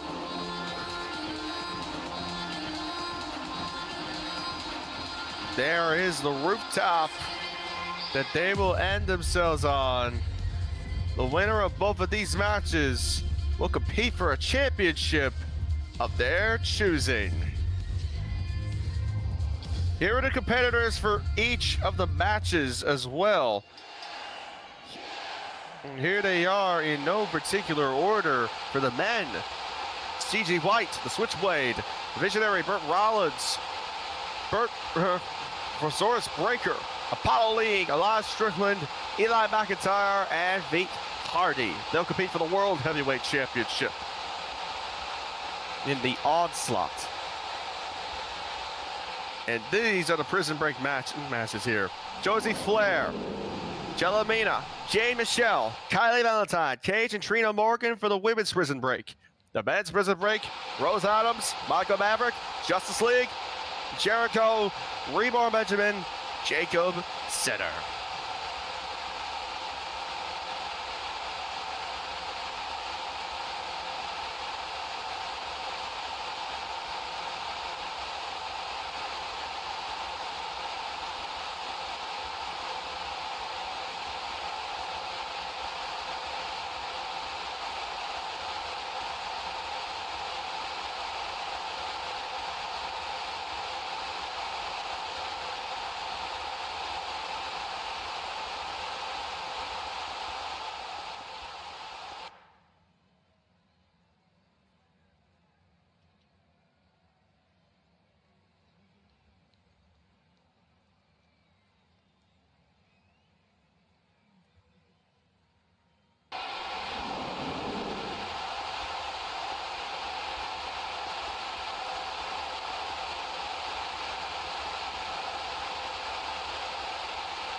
What an opportunity it is here tonight for Prison Break.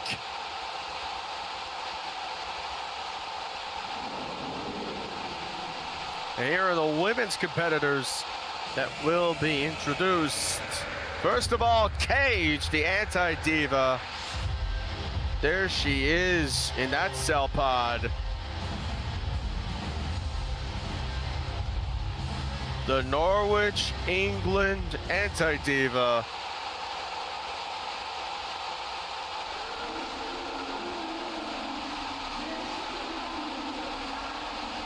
Oh, a little freaky, are we?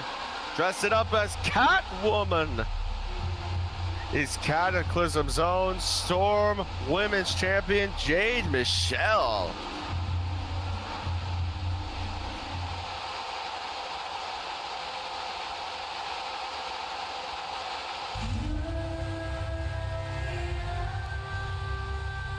And from London, England, is Nitro's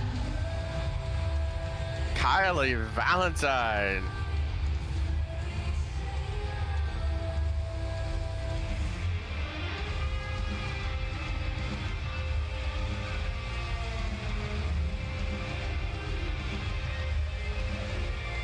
And it looks like she's oh. And now she's up, finally. All eyes on her in this match.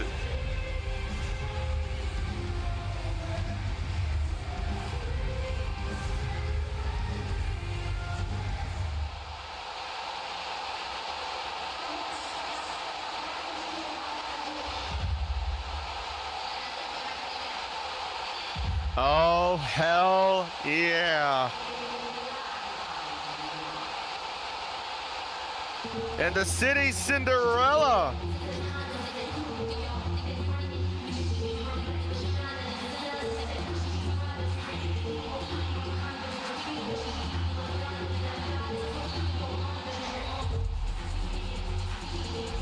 Just taking a little bit, but no problem.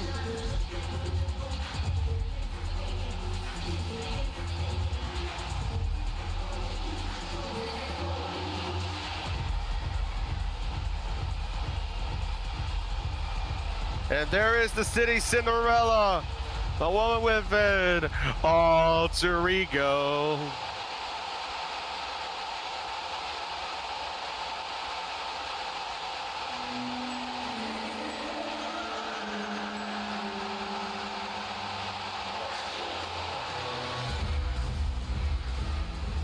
And you better watch her. A legit competitor, according to her. There's Nitro's own Trina Morgan.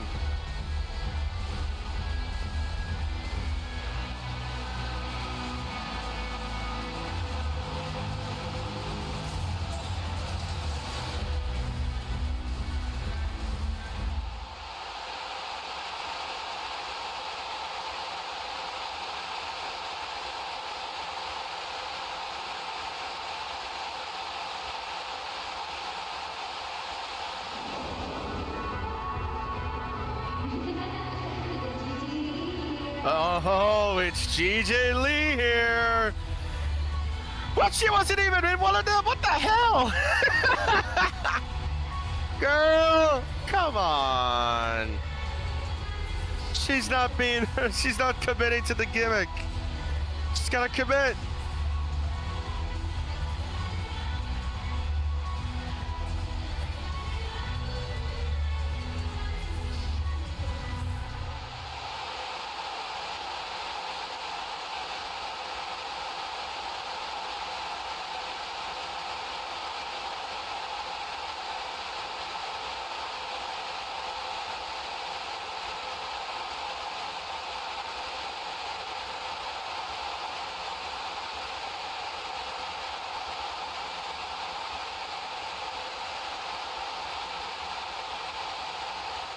The first one will retrieve a key.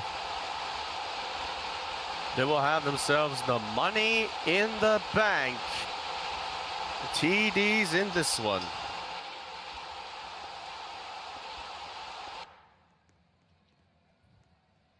Oh, and look who's immediately going into it. Oh, and two of them go down. I do believe that is Jellamina and Trina. Cage trying to take down her fellow Englander.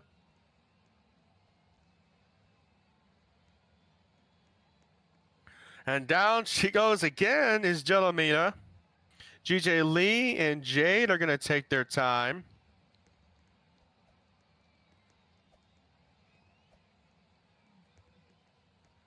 And it's Kylie now taking a step back to heal. Cage getting taken down, and down goes Jellamina once again. Trina's getting onto the key. 7 or 6 seconds left.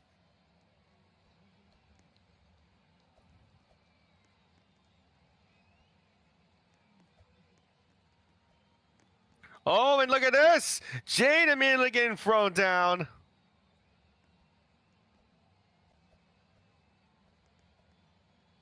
Can we get some battle music? And Cage takes down Jade again. Jellamina taking a step back, and she gets thrown down again. 20 seconds for her fourth takedown. Cage going after everybody. GJ Lee is going to try and get into the match now. She's a little bit more hesitant. She gets to the key.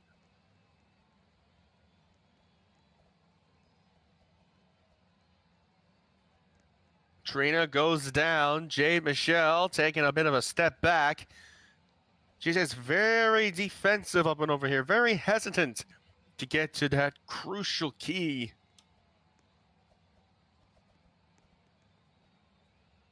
It's not even at 50%.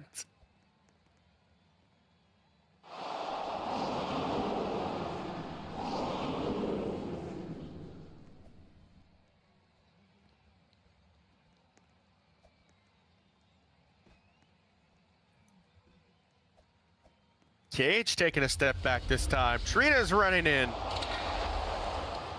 Oh! What? Oh.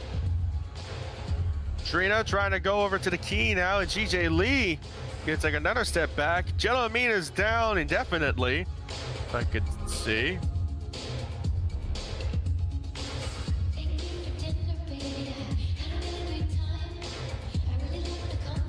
GJ going in? Nope. Trina staying on it. Cage going right at Trina now. It looks like 50%.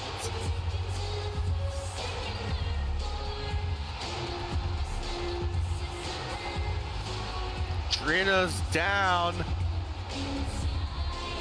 Kylie and Cage going at it. Cage going in through on the back, gets her. She's at the key. Someone's going to have to do something. Oh, and GJ gets taken down from the back there by Cage. Trina's at the key now. Jellamina's taking a really big step back. She's in now. She needs to watch it. She takes down Trina. Kylie's coming in now. Oh, Kylie gets taken down. Jellamina's on a roll. Cage gets taken down. Jellamina could be out for almost a minute. She's taken down for 35 seconds. That's takedown number 7.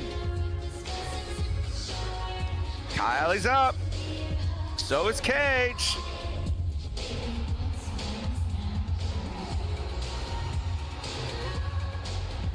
We're at about 65 or so percent, maybe 70.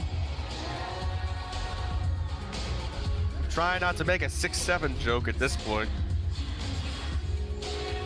I hate that I just said that.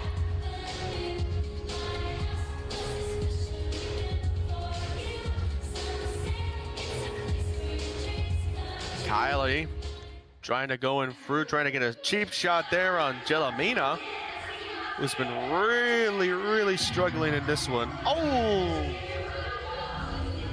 Kylie gets taken down again. She's on 25 seconds, 75% according to Qbert.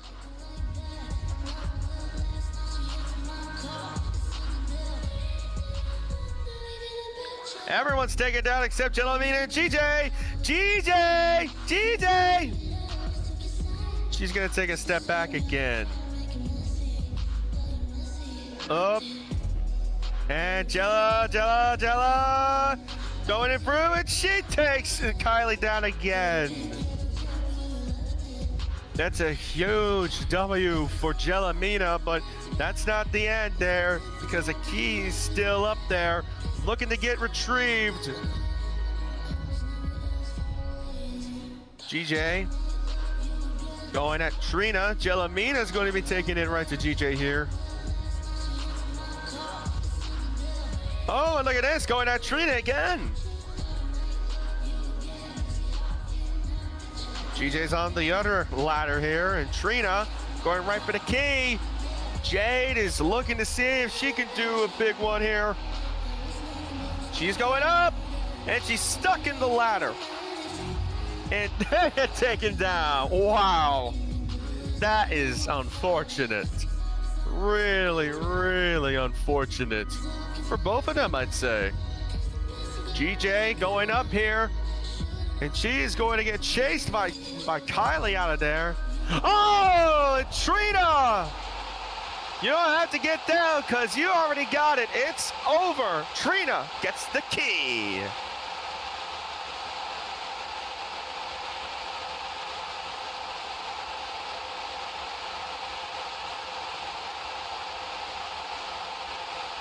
Now she's at the roof with only one job left. That's to win.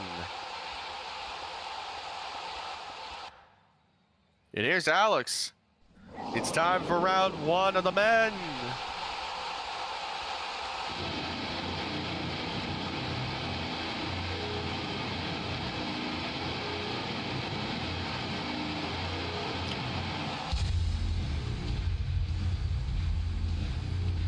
And here comes Justice League coming out first in the all purple. The paragon, the patron saint of all of Raw Wrestling. One of the greatest of all time.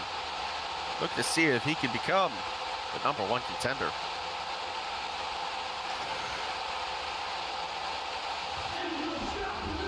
And the United States champion of the world, the gold standard, reborn Benjamin. With a very unique, I do believe that's inspired by his time in, no, I don't believe actually it's inspired by Suzuki-gun. But a very unique attire for the gold standard. Jacob Sinner, who previously was about to become the tag team champions of the world alongside Jarko. However, that ended up being disappointing, to say the least. The Hurt Syndicate won that one.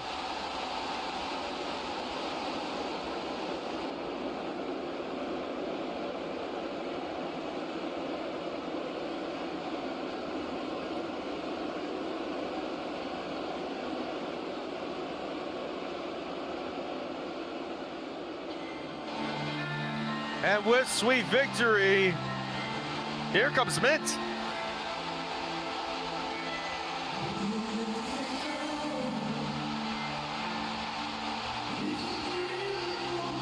Is this guy going to sing?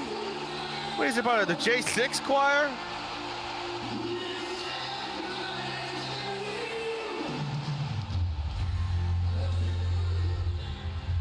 Looking along to his brother. Just saying F you. And then the ace, that being Michael Maverick, the previous winner of the Prison Break matchup. There he is, the franchise, the ace. And I want to say that very loosely, ace. Hall of Famer, ready to get his groove on. Looking to become a two-time winner. Oh. And from the Authority, there's the divisive Rose Adams, a fellow Hall of Famer, with many saying that he sold the entirety of OPRW out. Those are your 6 competitors for this year's Prison Break matchup for the men. We're about to call the action here, as which one of them is going to go on to the next round. I'll be right back.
how in the bloody hell that happened, I have no idea.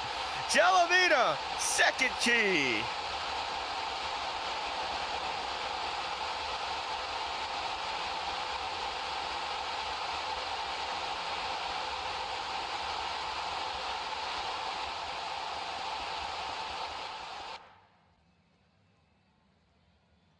And you can also see that the men are ready to do their dues, but the second one has already been crowned. That man is Jacob Sinner.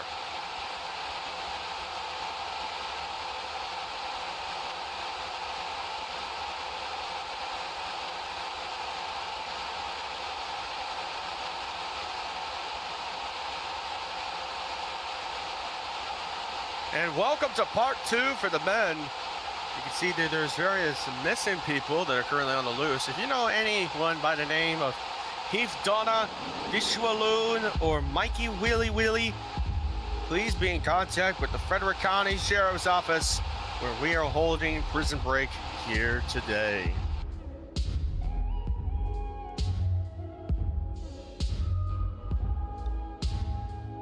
There's where that second key is, right in that vent. Competitors are as follows. Justice League is in there, along with Rose Adams, Mint, Michael Maverick,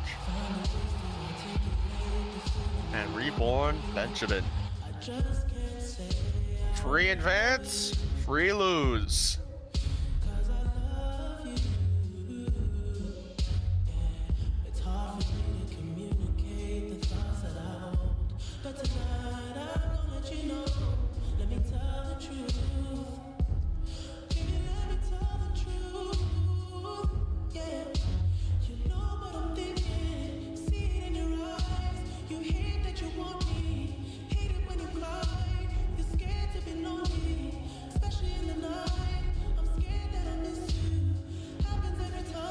And the first one to try and retrieve is the gold standard. While it dangles in the air out of an invisible thread.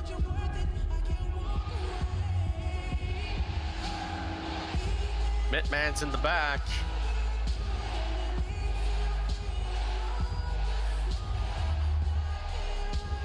Who will join Jacob Sinner in the second match? I mean the triple threat, I mean.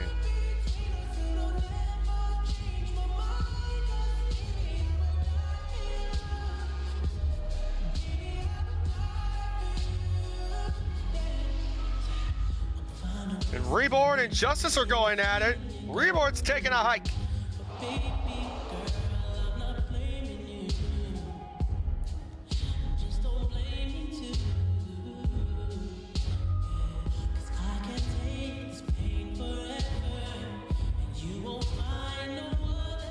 And down goes Reborn Benjamin. 50%. And Justice is immediately trying to trample on Rose. That was quick.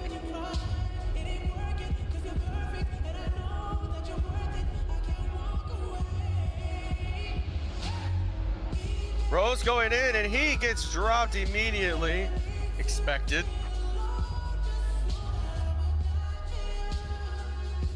Michael Maverick now is on the key. Mitman's looking on.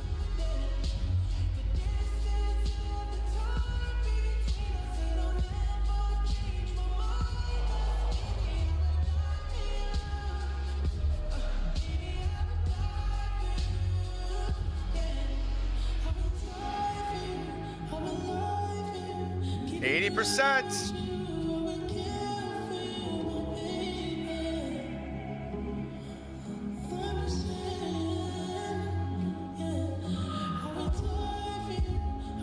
Justice League could be getting it here.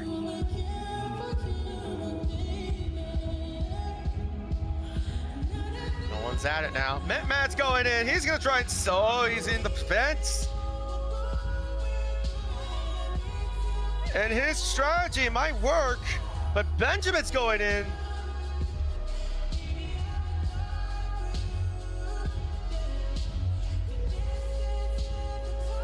Justice League in. Rose Adams is down. Reborn going in. Mint going in and out. But he's back on it. Oh my. Could Justice do it? Oh, and everyone is. Oh, Mint still got it. Mint still got it.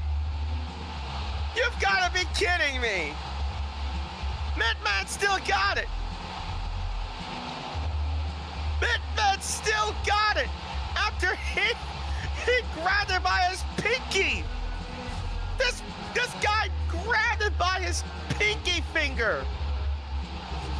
What a genius.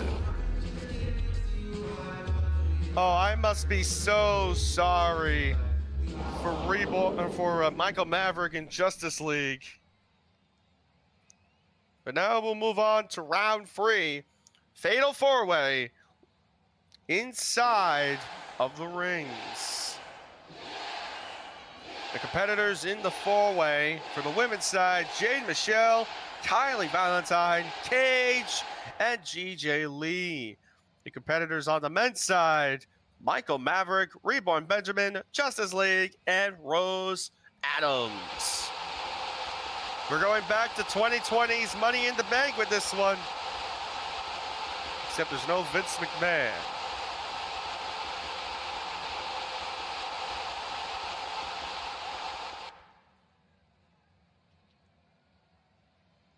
Both will compete at the same time.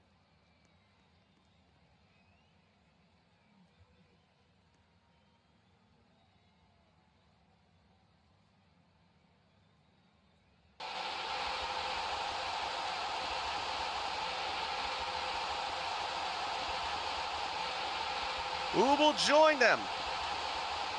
Jacob and Mint look on for the men. For the women, it's Jellamina and Tria Morgan.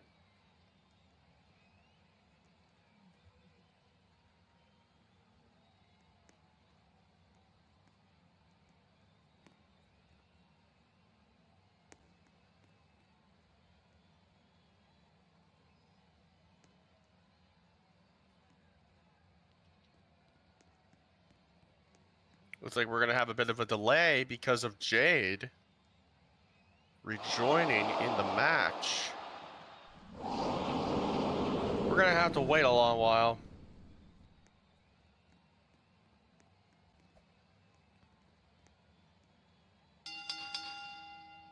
Oh, bell rings.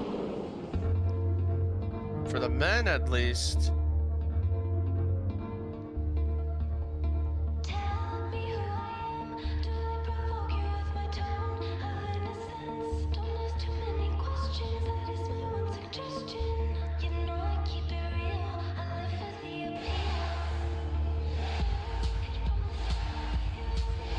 Reborn's on it now.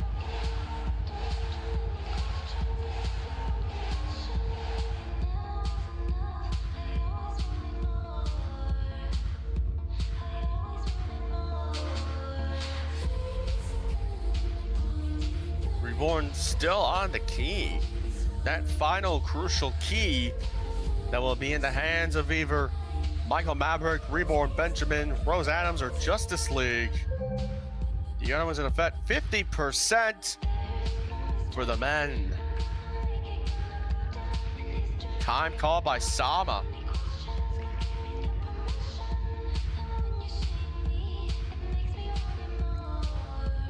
Apparently Justice either... Oh no, D-lagging the lights.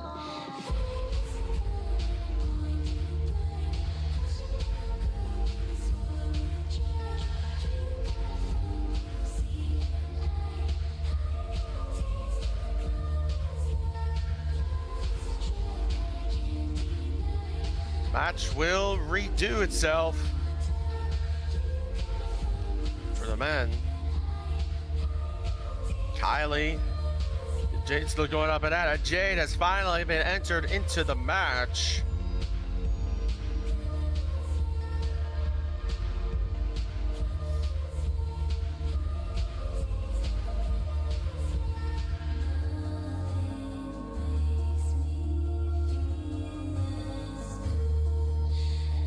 Michael Maverick's on the key. 50% for the women. Kylie Valentine is on that one. Michael Maverick still on the men's key.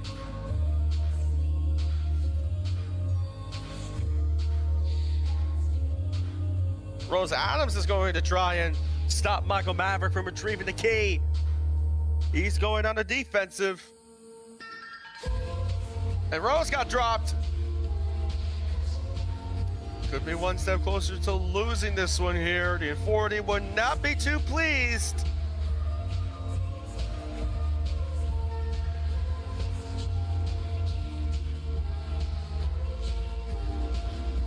And Kylie and Michael are still on their respective keys. No, it's GJ. GJ Lee could get it here. It looks like it is very likely, unless Jade gets up, rushes in, then GJ will get the key. 1, 2, 3. Oh! GJ got it. GJ wins for the women. That's your first one. And oh no! There will be hell to pay for Rose Adams.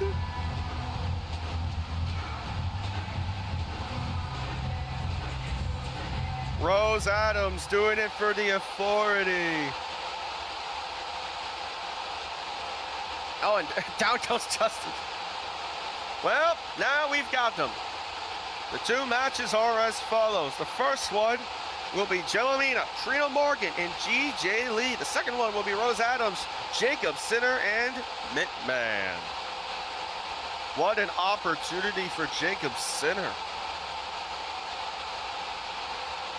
The men will start first to free. Women will do it afterwards. They will join the OPRW Championship match against Justina Orton and Mike Morton.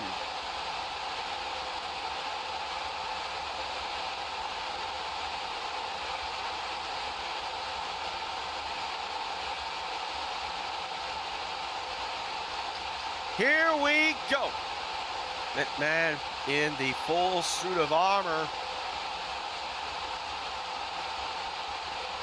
Jacob Sinner in the all black. Rose Adams in the red and white. Oh, and down goes Jacob for that first one. Mint's going in again. He gets it. Then the former world champion here in OPRW could gain another championship here, going against Rose Adams and Jacob Sinner. I don't think anyone had this combination ending up as the finalists.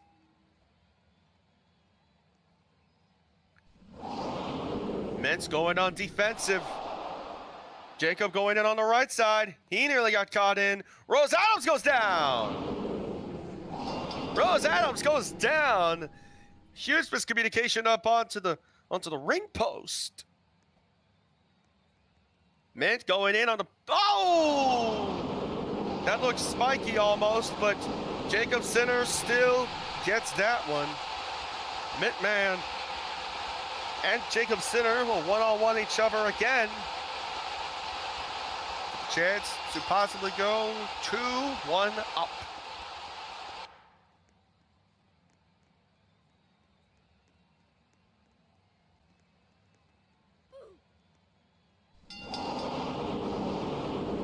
He gets Jacob Sinner. Mint Man does it. Oh, there we go. 2-1. I gotta feel bad for Rose Adams at this point. Match point.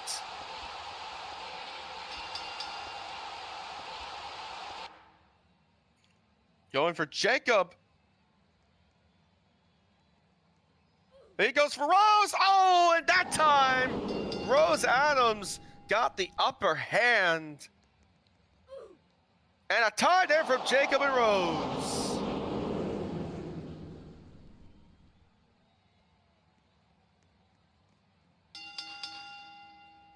Possible nearly B&D there, but Still gonna continue on. Rose Adams gets it by the skin. Oh, by the nick of his teeth. One fall for Rose Adams. Mittman's gonna get pounded here in this 2-on-1 scenario.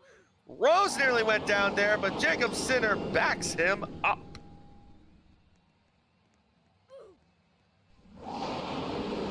And Rose Adams gets 2. What an opportunity for either one of them. But considering Mittman's record with Rose Adams in this match, it could go in for his side. And he gets the counter up there, gets it onto the back. This could be over.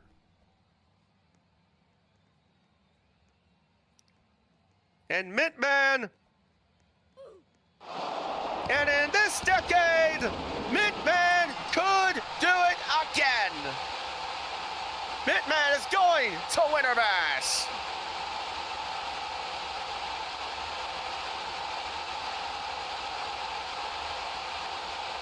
Mittman wins that huge match.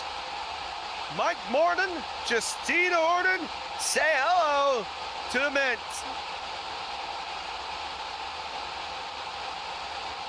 And the floating weave will give us the introduction here for this match. First to 3 falls contested here between GJ, Trina, and Jellamina.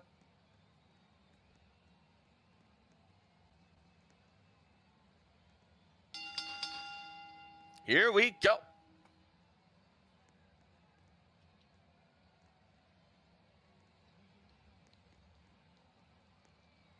Jellamina going for GJ. Jellamina gets her down immediately with a 2-piece. Trina's going in. Mia, our enforcer. Trina gets Jellamina down. Trina goes 1 up. It is now 1-0. Trina gets that first crucial fall in this one. Hold declared for Trina. GJ is a little hesitant.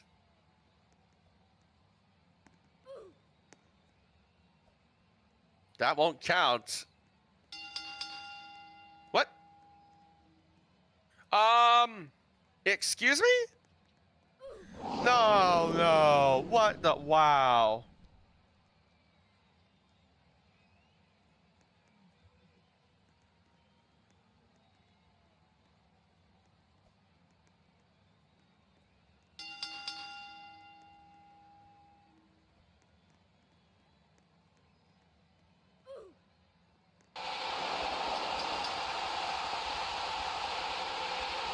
That was insanely unfair. That should have been the second fall. That should have been the second fall. It should have been redone. Trina, I can't even lie here. Trina got screwed by that one. Trina got absolutely screwed. That shouldn't be 1-1-1 right now. We should have gone backward. Trina should have gotten that. Absolutely. That is insane to think that just happened.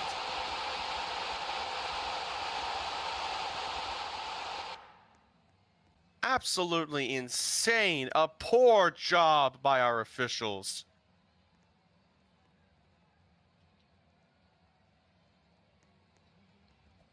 But either way, Trina and Jellamina are going at it. And Trina gets her on the apron. And down goes the City Cinderella.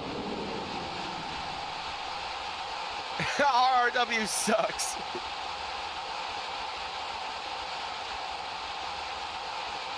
Jade looking on. Everyone's looking on at this one. But Trina to go and be a little bit hesitant in this one.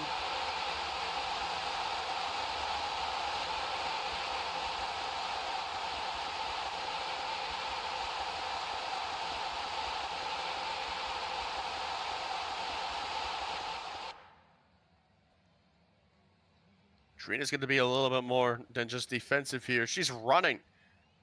Oh, she was trying to do a force trip there. You know, that's illegal. But either way, she has enough time and enough power. Oh, no, she got countered there.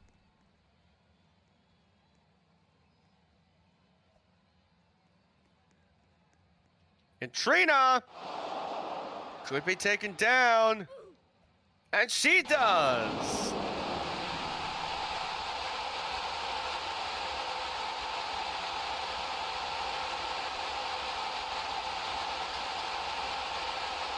Two, 1-1, GJ Lee, when it really shouldn't have been. Jella takes her down. Oh, both of them swinging. Swinging for the fences is both of them.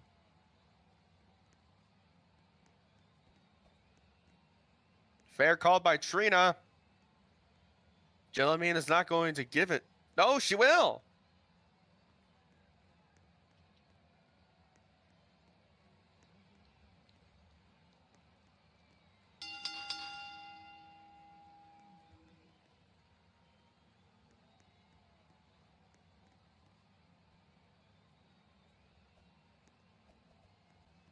Oh, and look at that. They're swinging for the fences, but Trina swings more. Hits her right on the head. Down she goes. Jella swung for the fences. Oh, that one actually both of them did, but Jella wasn't able to catch herself that quickly. That was really poor aim there by Jellamina. Trina takes down TJ. Thank goodness. This could be all here. And Trina! Screw job and all, she still gets the win. And Trina Morgan will see you at Winter Bash.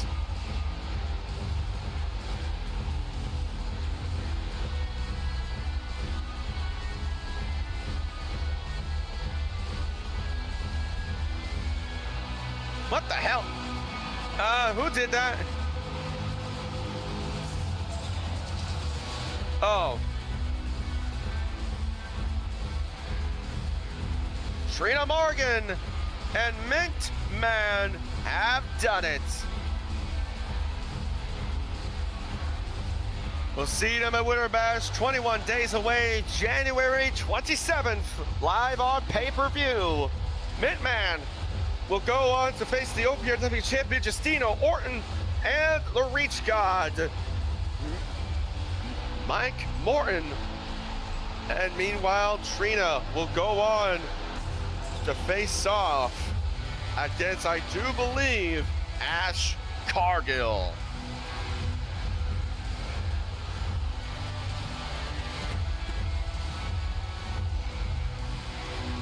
What a match that we have just seen. What an opportunity for both of them. But now we're going to head over to the main arena, because our main events are upon us.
Tyron Axton has been looking for this opportunity for quite some time, and yet now he is awaiting backstage for him to become the OPRW World Worldwide Champion. His opponent, on the other hand, is a man by the name of Jordan Sinner. It's a true underdog story for Kyron. Can he do it with the biggest match of his career?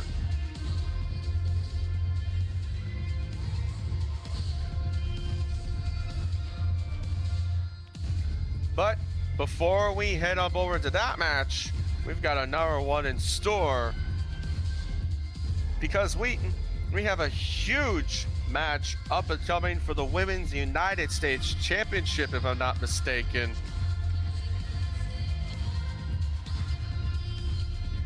I have to check the card here. Yeah, will be the Women's United States Championship on the line. Kayla Puff takes on Xena Green. Let's take it to Marley for our introductions for the women's U.S. title.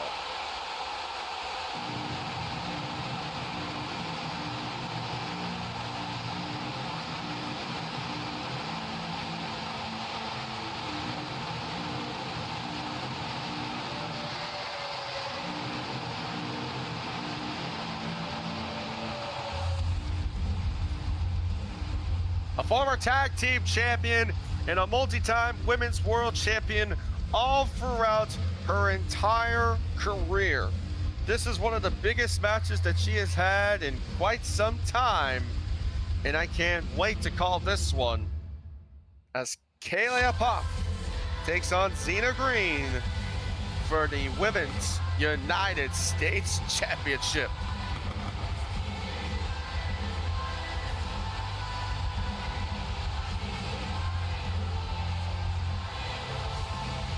The Queen Piece, formerly of Queen's Quest. This is one last chance for her to gain the championship, or any championship, in the women's division. The veteran, one of the greats of the women's division, looking to take the Women's United States Championship away from the so-called president, Xena Green.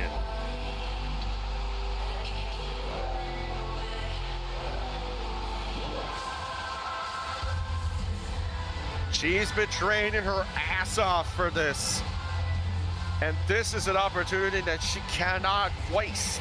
She cannot simply idle herself by any longer. She needs to break out of shadows that had been known. She needs to break out, and she needs to go for broke here tonight against Xena Green.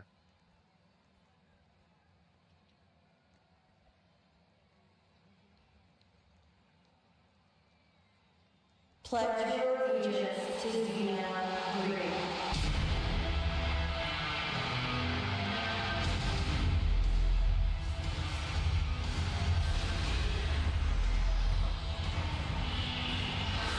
Despite her idol saying, and I quote, "I will fight for those who cannot fight for themselves," it seems as though that Xena Green isn't following by Wonder Woman's promise, because she's only fighting for herself and her own image as she goes into this match against Kayla Puff.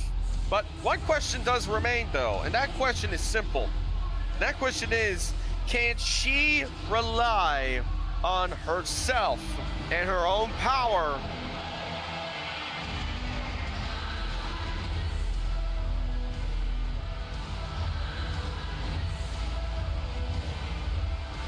It's said that only love can help this world. But right now, Xena Green, the only love that she has is not only for herself, but for her ideal United States.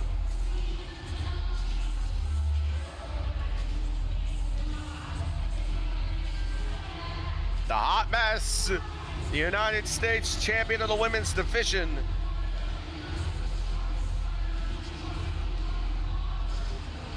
faced it off against Kayla Puff. What an opportunity for her. But this could be an opportunity for Xena Green to showcase her supposed dominance But if she can't get through to that dominance, what is left? She already was heavily embarrassed as a result of Bianca Belair. If she loses the title here, that will just be the cherry on top of the month that she has had. Although I still would like to see that statue of Zibberty sometime soon. I wonder where that went. Kalia Poff in the all black. And Xena Green in the Wonder Woman attire. Here we go.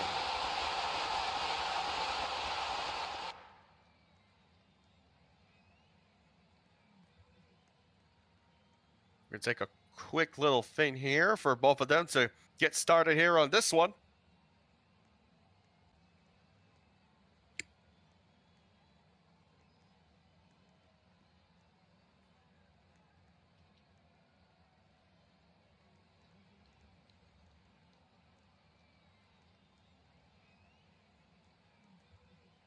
Well, this is an odd predicament for both of them. Both of them seem to not be moving.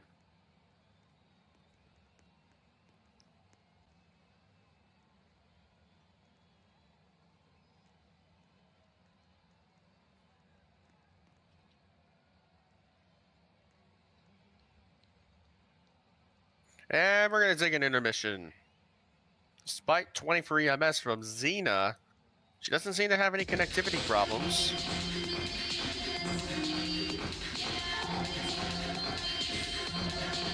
And yes, as Marley said, they will be seen in the Mixed Match Challenge. Kalia Poff and Jaden Sinner will be one team, and the other team will be the Women's United States Champion, Xena Green, with Michael Maverick.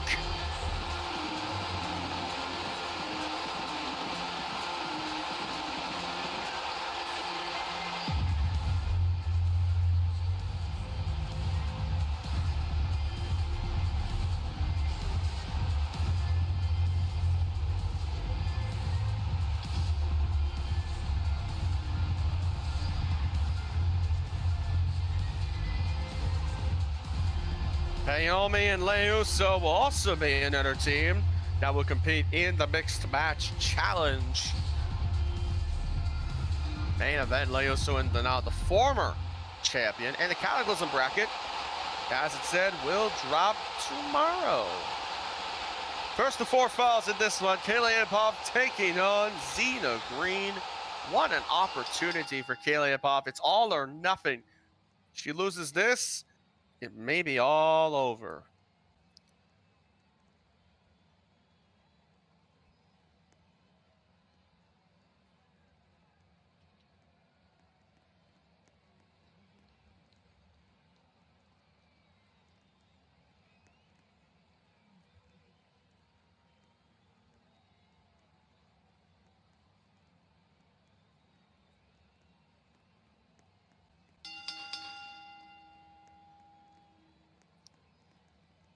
Kaylee's so kind, letting her take her time.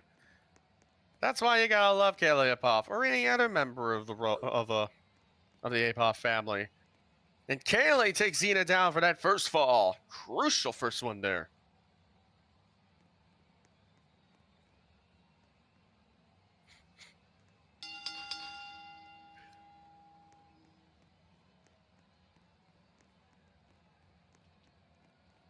Kaylee.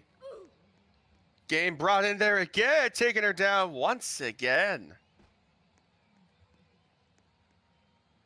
It is now 2-0. 2 falls away from becoming champion. Xena's having very, very little confidence. I haven't even heard her talk at this point. Oh, she's freezing. Must be frames.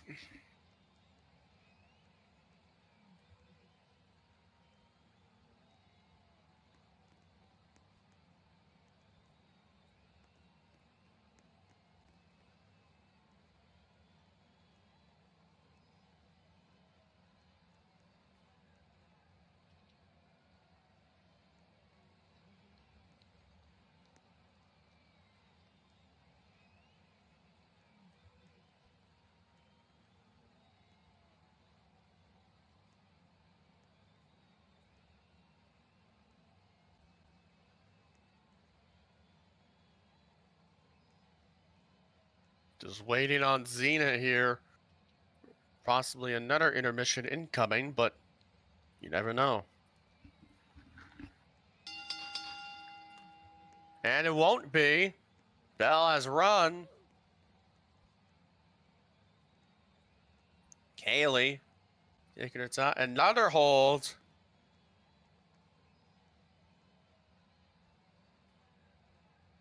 I want to say this about Xena's offense so far. Like all the other ones, she seems to be going a lot more into a sort of a aggressive position.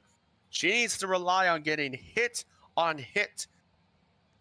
If she were to do that, she would be golden against Kaylee, who has a very hybrid offense.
Hey, anyone got a recipe for mac and cheese? Just curious.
Just filing my taxes.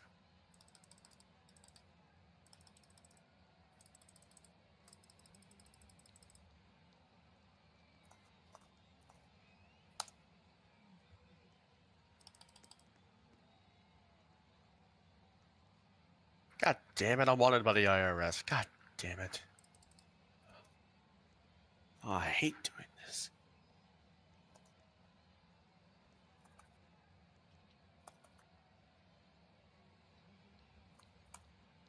Yeah. Okay, that one's good.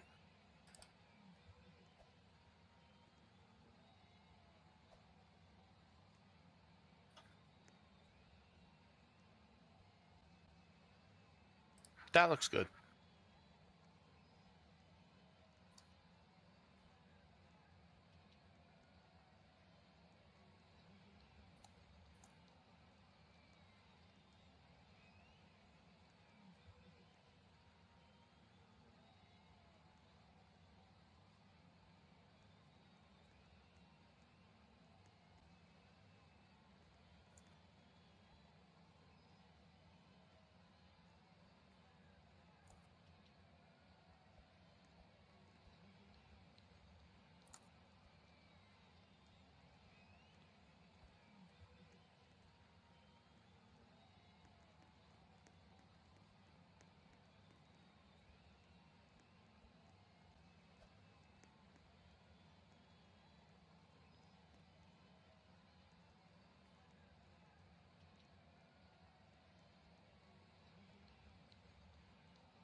I'm awake.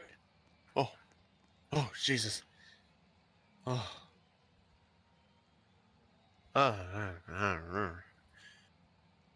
Okay, match. Yeah. Yeah, match. Yeah.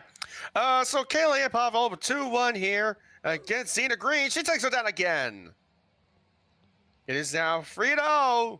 One more fall, and she gets the United States title.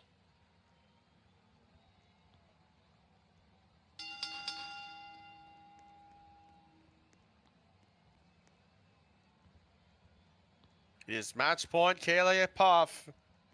Zena Green. It's been a terrible month.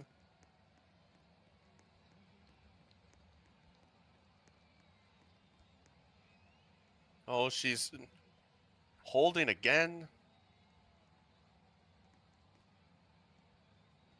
Leisure chanting for John Cena. Here we go again. Kaylee's gonna start again.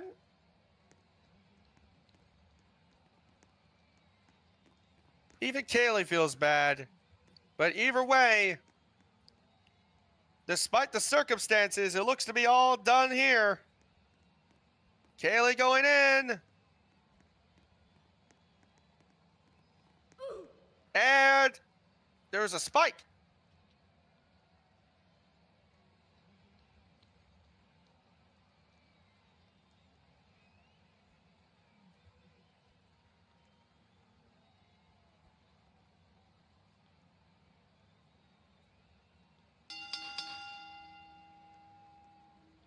We're going to be redoing that one here.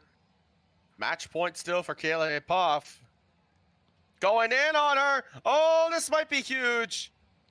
And, oh, wow. 1%. And it's over. Kaylee Ipov, all or nothing. She clears the table. And Kaylee Ipov is the new Women's United States Champion.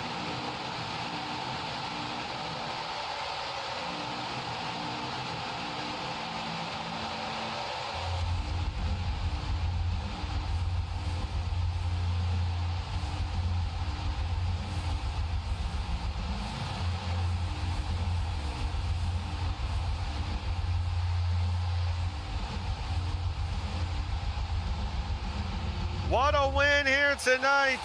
Zami Rojas coming in.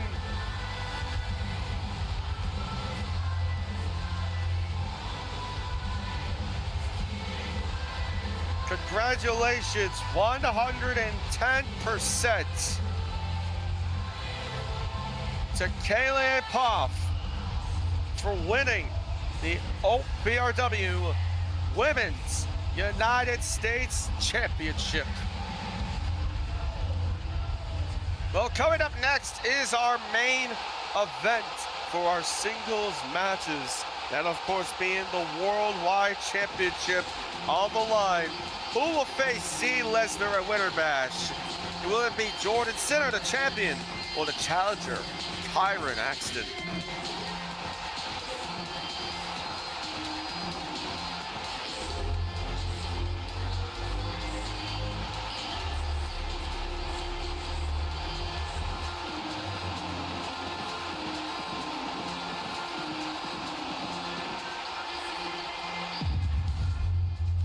Will it be the Night Wolf?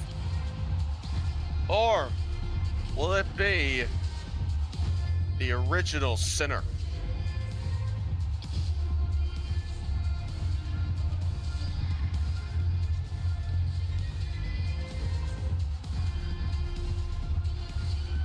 What an opportunity this is for Kyron Axton to be able to be here today and to be able to capture the OPRW United Worldwide Championship. The Night Wolf could do it here.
was to Sasuke Uchiha that Itachi said, and I quote, "No matter how powerful you become, don't shoulder everything alone."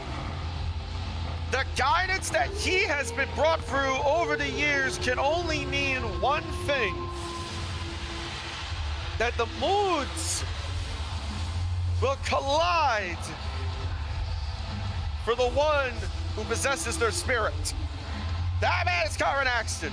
Tonight, he looks to prove why he is the top upper rising wrestler in the world. A man brought through as a result of Ted Darian's huge sort of investment into the new generation. Each of their lives dependent and bound by individual knowledge. But no illusion yet.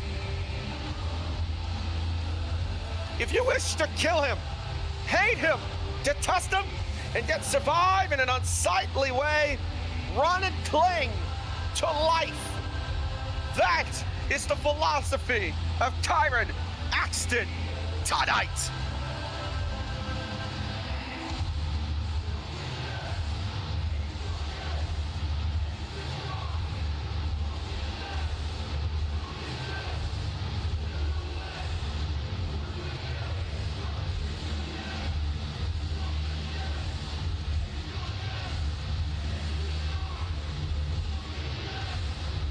I want to say this. The odds in this matchup feel a little bit closer. But at this point, many people are saying that it literally is 10,000 to 1. In 10,000 universes, only one of them will have Kyron Axton winning this match. And who is the man that has the odds stacked for him? Here he is.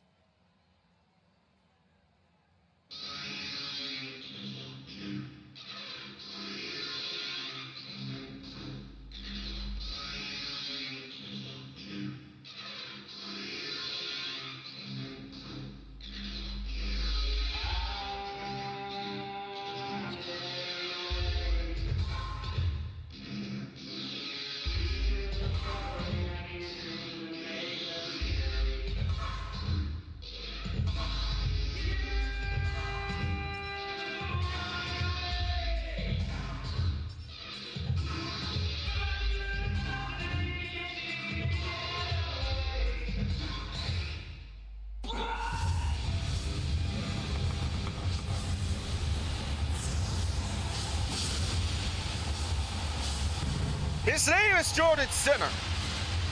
He hates a lot of things, and he tears them up. He wants to restore the honor of his clan, the Sinners, and tonight, he wants to destroy a certain somebody. That certain somebody's name is Kyron Axton. I talked with Jordan earlier today, and he said, and I quote, "This match feels like something to Kyron. It may be the most important day of his pro wrestling life, but for me, today is just Saturday." He became a two-time worldwide champion as a result of that, man. But at this very point, why would he want to even acknowledge his existence is beyond him.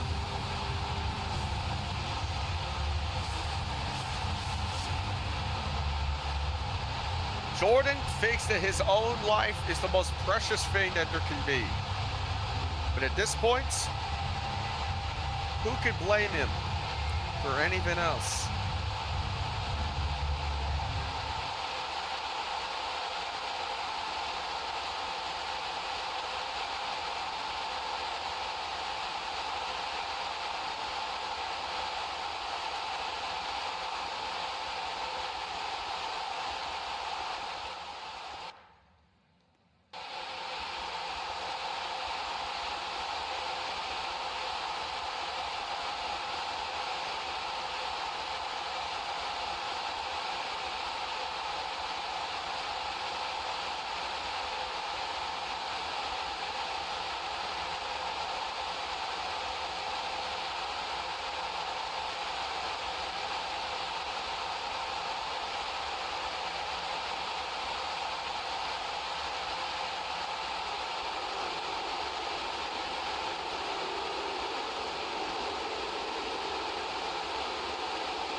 The last remaining ace in the puzzle of the Axton family and the young link of Sevenfold, the Night Wolf.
And the sinner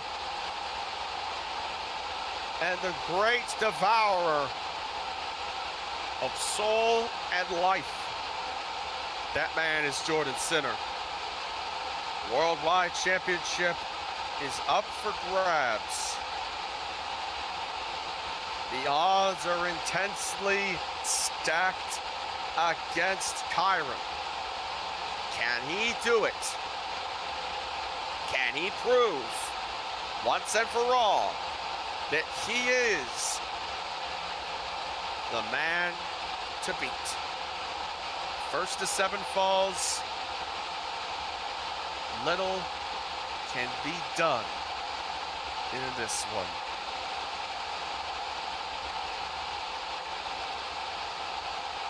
Jordan in the all black and white, the monochrome.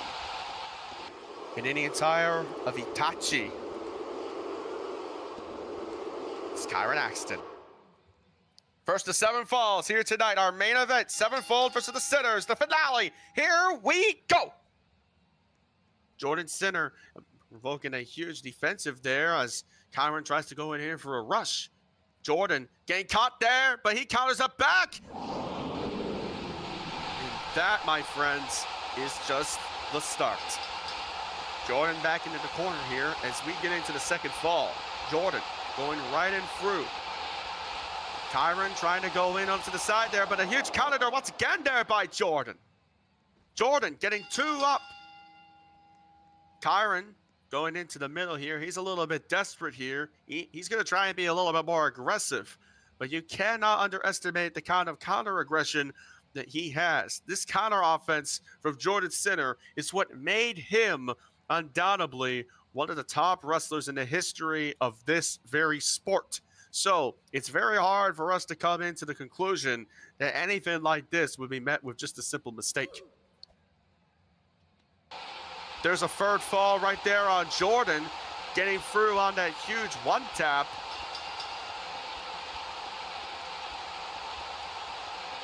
Kyron needs to focus here. He can't get his eyes off of him, no matter what. If he misses once, that's intensely crucial, because that type of thing happens. He's not even visibly trying to clutch himself around. He's trying to clutch first and then attack, instead of attacking while clutching. It could be a back-to-back sweep here. It could be a huge upset for Kyron Axton. It is 5-0. 5-0. Jordan Sinner might as well be assassinating him at this very point. It's a championship match, but today Jordan is just competing because it's Saturday. Going in through on Kyron. Kyron isn't even moving properly. He isn't even moving properly. And again, taking him onto the left there. It's huge aggression being put on, but a nice counter there by Kyron. He's trying to show some signs of life here against Jordan Sinner.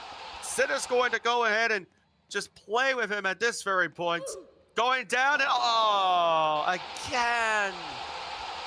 Cobb goes down again. Match point Sinner.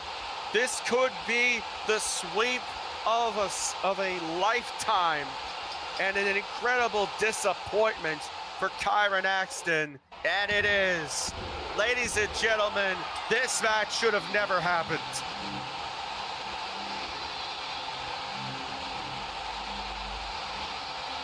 Jordan Sinner remains your worldwide champion, decapitating within an inch of his life, Kyron Axton. That was complete murder.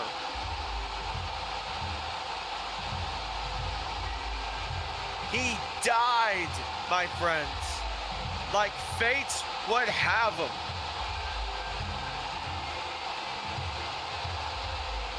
Trying to protect his brethren in sevenfold and free him, but it did. No, no.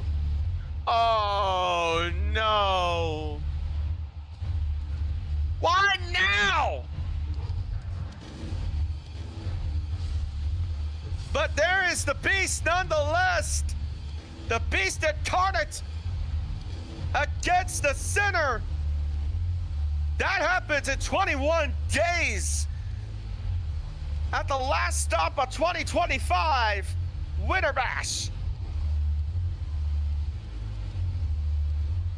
The beast might as well be stalking his prey, as only fate would have it.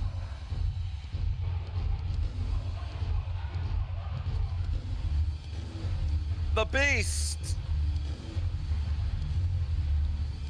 He might as well think that this is just a play. But you saw how he did in that fatal four-way. He utterly decimated the competition. But can it happen again at Winter Bash? Lesnar, Sinner.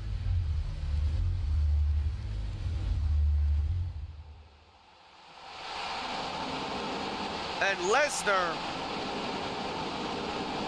looking on.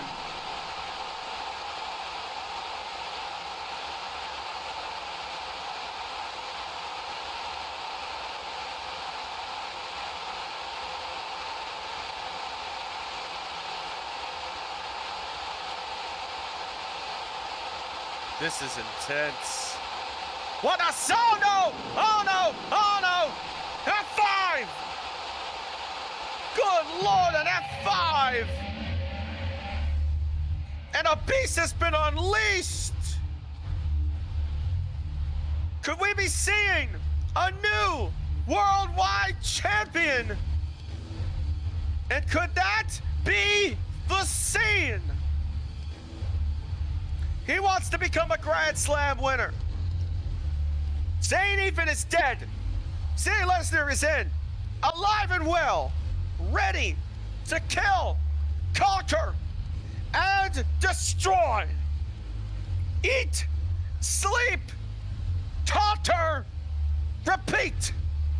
Repeat again and again. That is the Lesnar way. But the winner tonight is not Lesnar, it's Sinner. Jordan Sinner's in the ring. And what a moment that we will have at Winter Bash.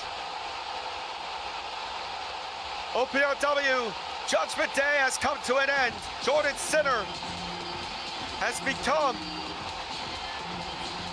the decapitator of worlds. What a way to do it, ladies and gentlemen.